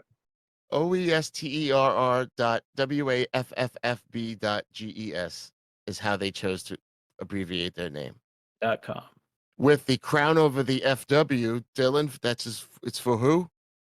Oh, shit. Frederick Wilhelm. Yeah. Thank you. We have to learn here, guys. We have to learn here. The headquarters is getting beat here. We got to stump them on this one here. Well, they only have All right. 300 so far, so I just need to get the next one right, and they need to miss it. Oh, they get all the easy ones. Dylan, Oof. Tom, the Belgian. Yeah, but this one could be tricky. The Belgian manufacturer, Des Armes de l'État. Definitely said that one wrong. Is it DE apostrophe or D apostrophe, or is it the LE or just an L? I'm not going to go cheat and grab my Belgian right now. Go Yeah. look at it. No cheating. We've got I 4 don't bad remember. I think it's B. spellings. Oof. Yeah, B was like kind of my gut. I don't know. All right, B. It Oh, is. nice. These guys are good. All right, Kel, you got to get this one. SIG. No. The SIG company is Schweizerische Industrie Gesellschaft, or Gerwerschaft, or Gesellschaft, or Gesellschaft. 4 tough spellings. Man, I'd seen one of these earlier, too. I think it's Gesellschaft. So D. D has not been kind to me, though, this game. Oh, look at that. All right. And I Just gotta guess D every time, and eventually I'll get one right. that's my thing. Maybe I make them all D. You do like the D. Speaking of D, Oh, DWM, Dylan and Tom, the Deutsche Waffen und, is it It's Munitionsfabriken, Munitionsfabriken, and I think it's Uh-oh. and then DW. Wait, what's going on with the bottom Yeah, there? yeah, I kind of might have the answer there, but I'm not sure. wow. Oops. You can go with that. Um, That could be it. Could not. Maybe I wrote that and I spelled it wrong. Let's go with what he put at the bottom, which I think it looks like C. Nope. We're Shit. throwing this out. Shit. My bad. Shit. If he gets the next one wrong, we'll just call it a wash, maybe. On those. On that Oh, one, another because You Swede. gave us the answer. The Husqvarna Oh, man. VA, is it Vapenfabriks Aktiebolag? Vagi Fabrics Ekebelag, Vapor Fabrics Artibolag, or Fafa Fabrics Akibolag. This is cruel and Those are- unusual right here. That is perfect Swedish. Oh, man. I'm gonna go with A because it sounds the most like weapon. I have no idea. That is a tough one. Oh, what a guess. Oh, nice. Wow. That's a tough one. Yeah, I don't see those that much. Yeah, you don't see those that often. Oh, so We have to cheat to beat Kelly. That's how good he is. Solid guesses each. Well, I missed the first like 3. All the easy ones. Gotta get the hard ones. all right, Dylan Tom, the Finnish Mosin Oof. mark. That was their acceptance mark, I believe. It means expensive, right? And this whole word is written on the receiver. And it's I don't remember this one. Pouliostusleitos. 4 variants of that. It's a big long word. Sounds like my Greek teacher in elementary school. It's a long-necked dinosaur. Pulios. I have no idea, Dylan. I don't know. A is kind of jumping out at me. I'm good with whatever one looks. I was like A or D, so I'm good with A. All right, A. Hey, Nice. I had to take 2 photos because it's on 2 sides of the thing. They pulled it out of the hat too. Very nice. All right, one more here. A Mauser Vergero. It says right on there, E something, port something, 6.5 mod 1904. Does it say Española Portuguese and Fabrican Portuguese with a Z? Espingarda Portuguesa with a Z or Engarde Portuguesa? Damn it, you just showed one of these two. I didn't pay attention. Yeah, I did it quick. I was like, shit, I think I said the other one. That was the one I screwed up, dude. Why would it be Espanola Portuguese? Well, they didn't make the Mauser Vigero, so it wouldn't be in Fabrican. Ooh, he's using logic here. I want to go with, I think, C, Espingarda Portuguesa. That'll be my. We'll go with that one. That was C? Charlie, yep. Yeah. Ooh, Nice. Wow. Impressive. That's hard. Very nice. nailed it. All right, Damn, I'm good. you nailed it. But wait, there are two final ones here. Oh, two we haven't had. Now, scoring wise, I don't think you can catch up here. If you get it, let's see. Could you catch up? All right, so it's 1,500 to 1,200 here with the final one, winner take all, possibly. I like that. All right, you each get one. We have one question. So, Dylan, Tom, you're up first. Uruguay models 1871 94 Mauser conversions are marked like so and are more commonly known as either Douted Tau or D blank Mausers. Is it Dovilus, Dovitus, Ditavitus, or Dovitus? It's D with two eyes. Ooh, Damn, that was confident. he's very confident. Tom, concur? Yeah, I'll go with him. He sounds confident. Sure. Wow, you guys, Nice. perfect score Nice. here. Very nice. Ian has a cool video and info on it. Pretty cool. All right. So they won then. I should have made you go first. Shit. That's true. That's right. Climactic here. Yep. Guess I Well, messed let's see one if you get yours.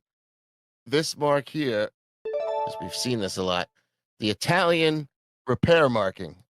Is it Riparazione, Riparazione, Riparazione, or Riparazione? I think it's Bravo. Reparazione. Oh, and you got it wrong. Yep, I deserve that.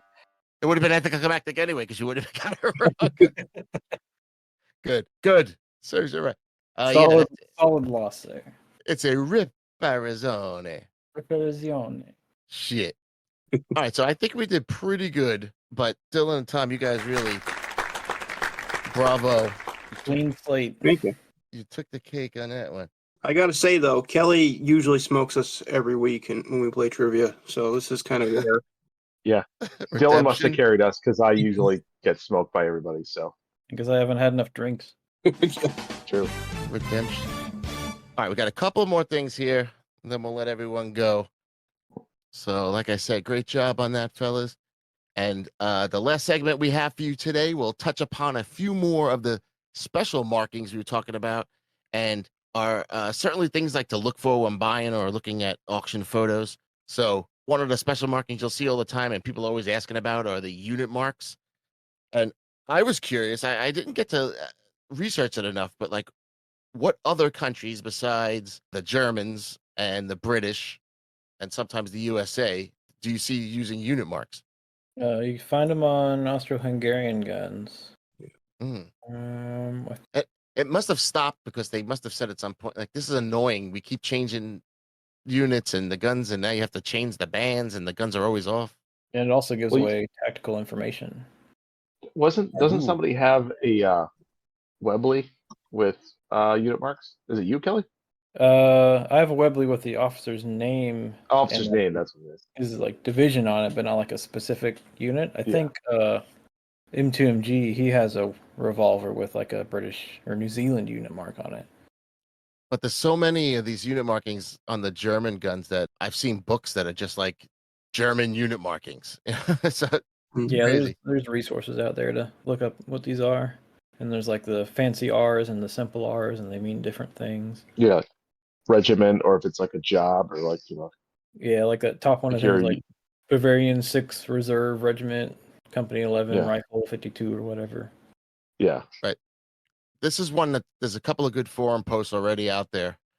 If you look up for especially for the German ones, that people have explained most of these, the KES and all this stuff. Like you said, the reserve is the script R, right? I always like how they cross them out and then add them elsewhere and then put it on the other side. And I guess the Japanese have the school markings on the stock. Tell you like what military school it went to. Well, these are British discs. A lot of unit marks on those. Those are pretty cool. Oh yeah. And of course, the like the Ross rifle stocks are All insane. right. The Canadians. Yeah. So that's fun to know exactly where it was forever with the crossouts.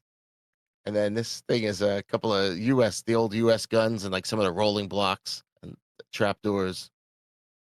And then we get to the wonderful capture marks. And the most common, I think, right? It has to be the Russian X mark. X yeah, marks the these- spot. These are not rare, but don't believe them. If anyone tells you they mean something else, or somebody makes it into a star, cough, cough, Mitchell's cough. Yeah, so that's the easy way to tell it's the Russian capture. But we got a cool. Oh, this is a nice one. We got a few more here. The AZF, which I can't pronounce that word, of course. Yep. But that's the Austrian one. Austro-Hungarian capture. So you'll find that on like Mosins and the like. You'll find that crookedly put on a Mosin. Carcanos. Find one on Carcanos too. Yep, Carcanos. Somebody has one. And this looks like it's on a bayonet. I can't tell. It's hard to find some of these. This is the Deutschreich mark. Yeah, these are definitely in the less common area, but you do see them here and there. So yeah, Deutsches Reich, World War I capture, also found in like Mosins. But you see like the remnants a lot of times, right? You know, you can make out the D and like a little bit of the R and shit. Yeah, wood stamps don't survive too long. Yeah. I appreciate a good crisp stock stamp for sure. Deutschland. All And right. then some have this one. I think that was the earlier one. I don't see that one. I don't see that a whole lot.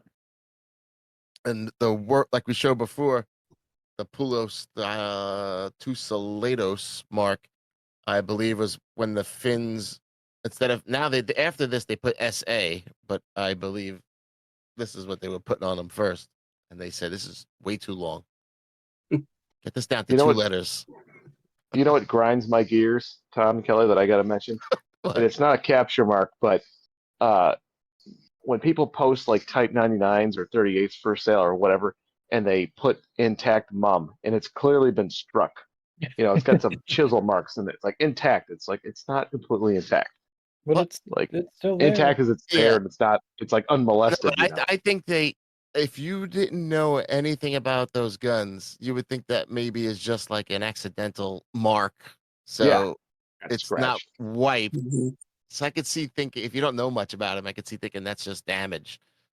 It's intact, meaning it's not scrubbed. It's just, has Well, a that's slight mark. That's another one, isn't it? Like Japanese guns that got captured by the Chinese. I think they have new marks on them. Hmm. Didn't they like scrub them and couldn't like put some Chinese marks on them? Something like that. I don't know those. Well, they put so many stock markings on both sides of the stock like this. Yeah, there's I so can many. imagine. I bet they have capture marks. So this obviously this finish mark is pretty rare. So we're into some of the rare marks that you might not see that much, but they're good to know. So if you see them in a photo, maybe you'll sneak a little deal out, because this is a regular 9130 that has this on it. So you So might it's a be fin able to capture? sneak one out. Yeah. Yeah. And then this is interesting. I don't see this much, but the Crown RC is a special German repair that this gun, I believe, didn't pass inspection. It had to be worked on. Yeah, they had to like put it into spec. It like wasn't in spec, so they had to like modify it to make it go into spec. Yeah, so not really a great thing, but it's Still uncommon. it's a rare. It's a people. I saw people asking for that. They need I need an RC, so that people out there collecting every marking. Hey, I guess. it's a big SS. These we were just talking about. This is the Carcanos converted, but these are the ones that were converted to 8mm by those random folks, right? In the like the Indies area. Like post-war. Right. These aren't the German Krieghoff ones. These are ones that they say don't shoot, I believe. Oh, they're for the post-war market. Yeah. Yeah. So that's the S on the bolt handle and the receiver here. But either way, means 8mm Mauser Carcanos. And now these are Romanian Mausers, but only a few thousand were made in the beginning here in these first two orders in 39 and 40. So most of everyone we see are R serial numbered ones, regular ones with either a King Caro crest or mostly likely a scrubbed crest. But Yeah, you still see quite a few these with are like good. the 1937 date or 1938 date, but these are far less common. These 3940s are the ones that on more than a few spots I've seen them go for a pretty penny for a Is there a good VZ24. book is there a good book in English on the VZ24? So I remember I bought one early that it has the rampant lion crest, but I found out when I joined the Discord that it had so the bolt I thought it was matching, and it is, but it was Romanian. It was done by Romanians because where they numbered the bolt on there, it's flat, it's a flat surface. It's small, it's hard to notice. And I was like, I didn't know that was done by the Romanians. So I thought it was, just a matching Czech example. But I was like, I don't know what great resources there are on the VZ24. Well, then a guy, the Galan guy. I think he's the guy, right? To be honest, the best thing I found, and I have a number of Mauser books, the best thing I found was the gun boards foreman. It's usually that guy. Yeah. He has multiple posts. Because there's a lot to it, and there's a lot of speculation, like with everything. But he goes through it a lot. All right, now this one's tough to see. It's a rare one. It's St. George slaying a dragon. Does anyone know what country uses the St. George slaying a dragon? That's pretty dope.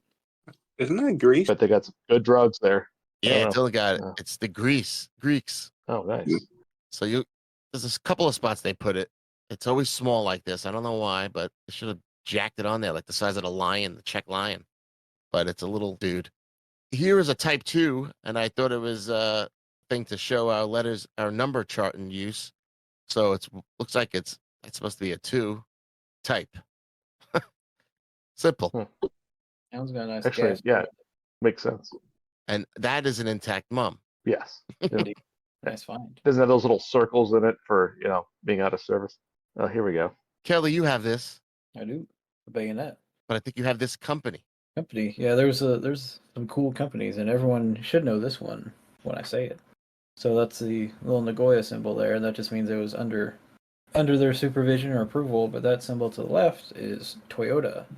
Oh yeah. And back then there was Toyota Automatic Loom Works, and it was spelled with a D, not a T. So that was a guy's name, but they changed it later on. Right, the second T. Not Toyota. Isn't there over 100 variations of Type 30 bayonets? If you look at the different makers and then, the pommel and the quillen or not.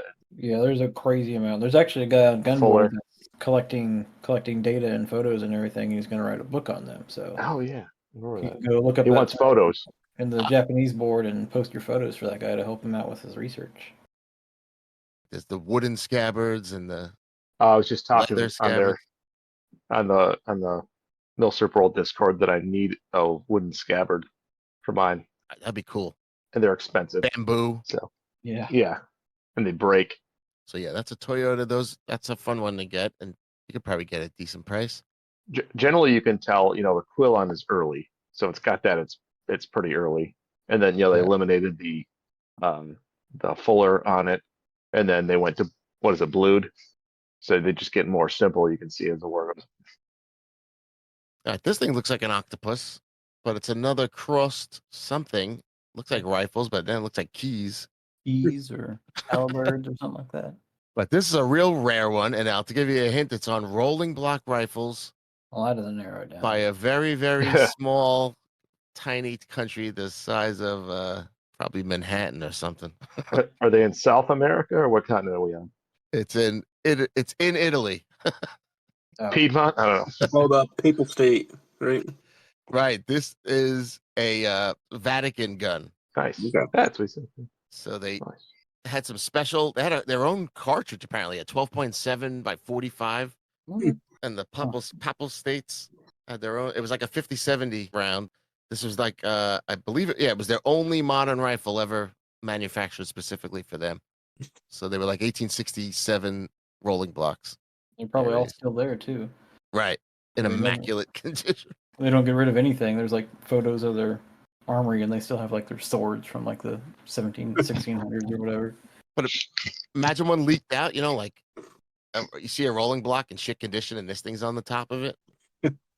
Oh, man. Somebody stole it back in the day. Yeah, never know. So look for that. All right, here's an FF, it looks like. Well, it is. And it's found on Enfields again. Those friggin' Enfields in their 2 letters. Enfield's out. Shit. Yeah, we gotta do an Enfield episode. I need to I force do not myself know. to do research. Free French. It's not a bad guess actually, Free the French? because they had Free like French. the sneak number 4s that they gave to the French resistance. Would those have had the cross of Lorraine, or would they have something else? Well, FF stands for Fianna Fail, which means Men of Destiny.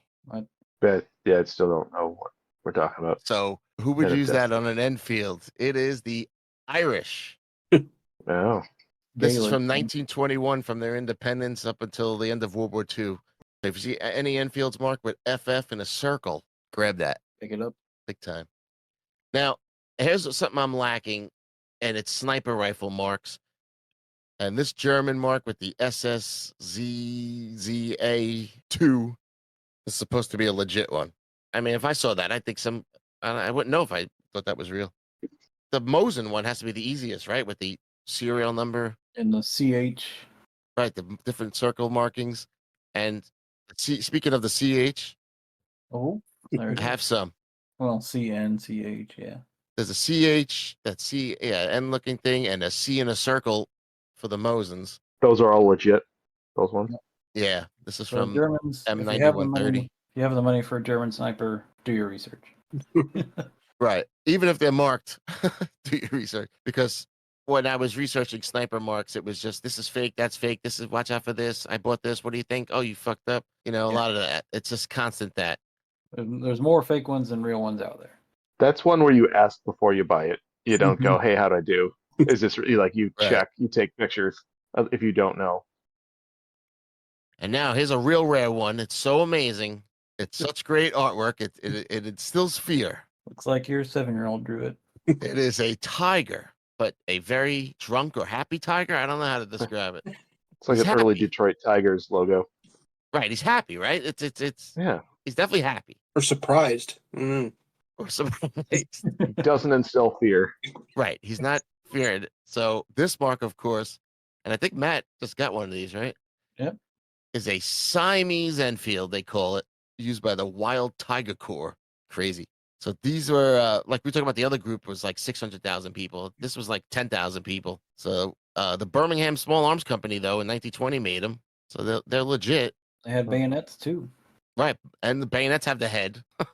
But founded in 1911, this corps. So they weren't around that long, though. But it's a fun one, and I think I want to get one.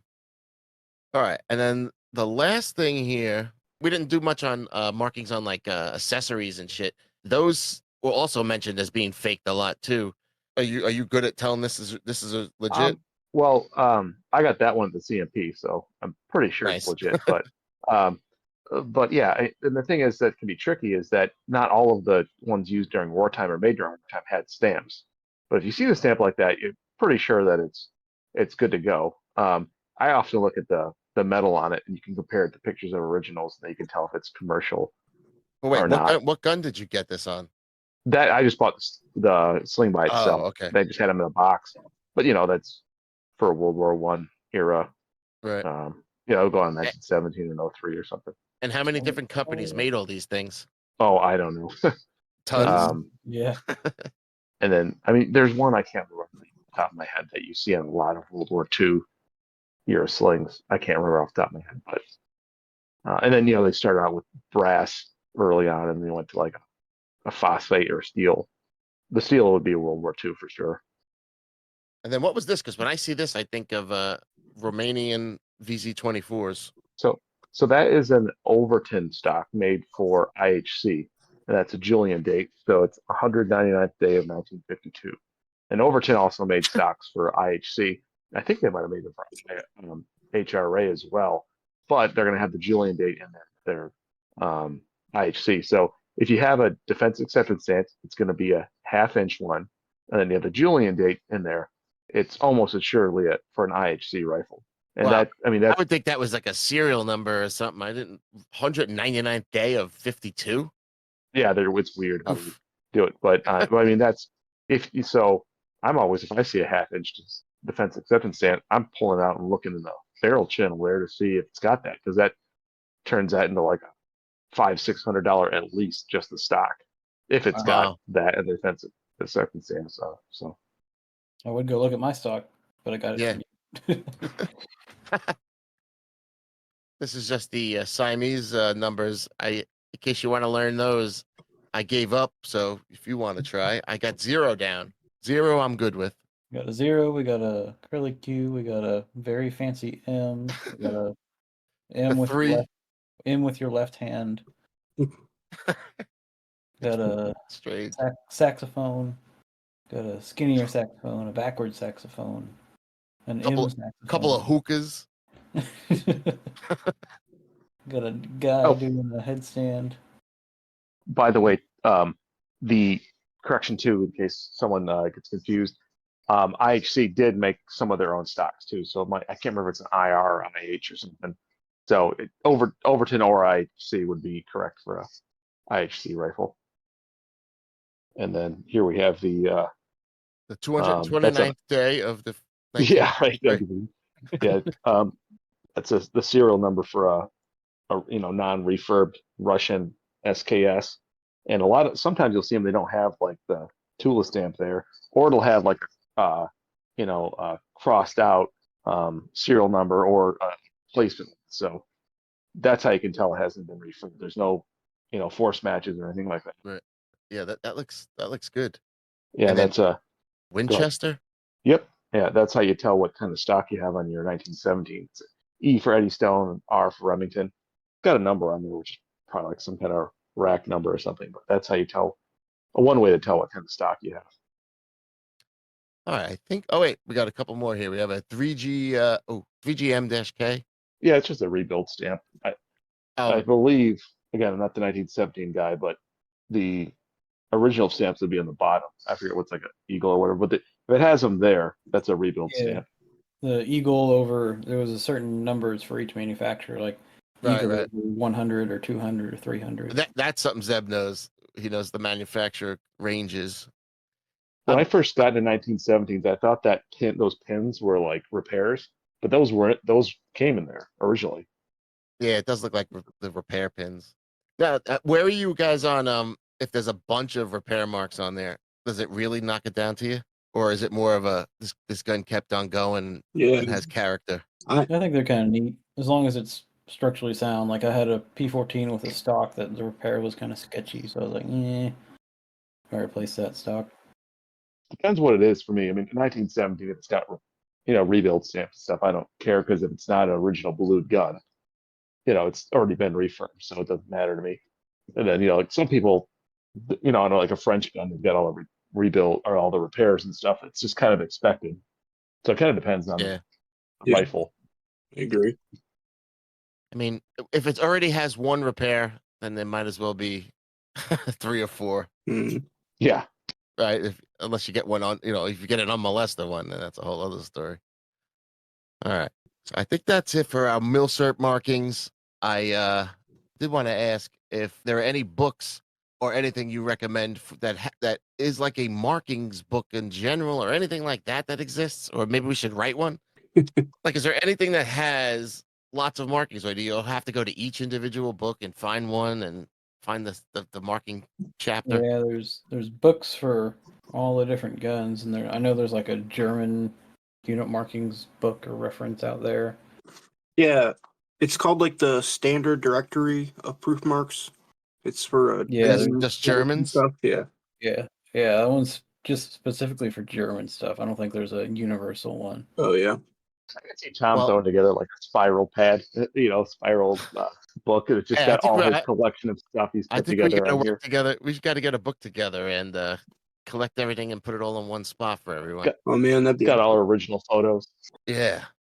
I guess the answer is we have to get each individual book and spend months reading them all. Yeah. But be I our do labor of recommend love. the websites, gun boards, and those guys, because a lot of people have done it already, and no need to rehash. Especially when it comes to serial numbers. These guys Wouldn't are it be really keeping cool though to logs. put one together ourselves, or just like a quick guide? Yeah, like a collector's Hey. guide, like each year maybe. It'd be kind of neat. It would. All right, team. We know what Yep. we're doing. I have a website. If anyone wants to get some data up on there for me, I can do that. Tell me what picks you need, and I'll go steal them. Not really. Please don't sue us. All right, so go to We don't have any the money anyways. So Yeah. good luck. Yeah. What are you gonna get? Blood from a rock. and don't forget one last resource here, the Wayback Machine. I've used that a million times for a bunch of old MILSURP sites that have disappeared, like the Mosins sites that are gone now, Or like And- milsurps.com or something like that. some old Athias sites that he had up, and a bunch of things you can get on the Wayback Machine. Yep. And again, promotion for the Weebly sites of the Type 99 Arasakas and the Carcano rifles. So that thing that you just mentioned with the Wayback or whatever, do you have a link to that somewhere? You put in there so I can. I think That's it's just your website? waybackmachine.com. Yeah. That's all yours? Oh, No, no, That's just one that exists. It No, lets you Webback- look at old Yeah. old web pages, so you like have to know the web page address, but if it's like down now, you can be like, oh, look at this web page from 10 years ago or something like that. It's like an archive of the internet. Right. That's exactly it. It's an archive Thanks of the for putting- internet, and when you put in an old, let's say you put a site in that says it doesn't exist anymore, it'll show you a calendar, and you can pick whichever date you want to see what it looked like Oh, on that date. Thanks for putting in Boomer Talk for me. That's what I need. Narrow it down. All right. So Kelly, anything else? What do you think? Just want to thank our guests for coming on. I don't think we have anything else on this topic. We'll be delving more into other MILSURP rifles here soon. We definitely need to do a Enfield episode or a VZ24 episode. Yeah, I got inspired. We have some more interview shows and special guests. I believe Danny is going to come on at some point. Yep. And in true Right. MILSURP HQ fashion, we're going to be having a special game partnering with MILSURP Munitions. Ooh. So we'll have a trivia night coming up.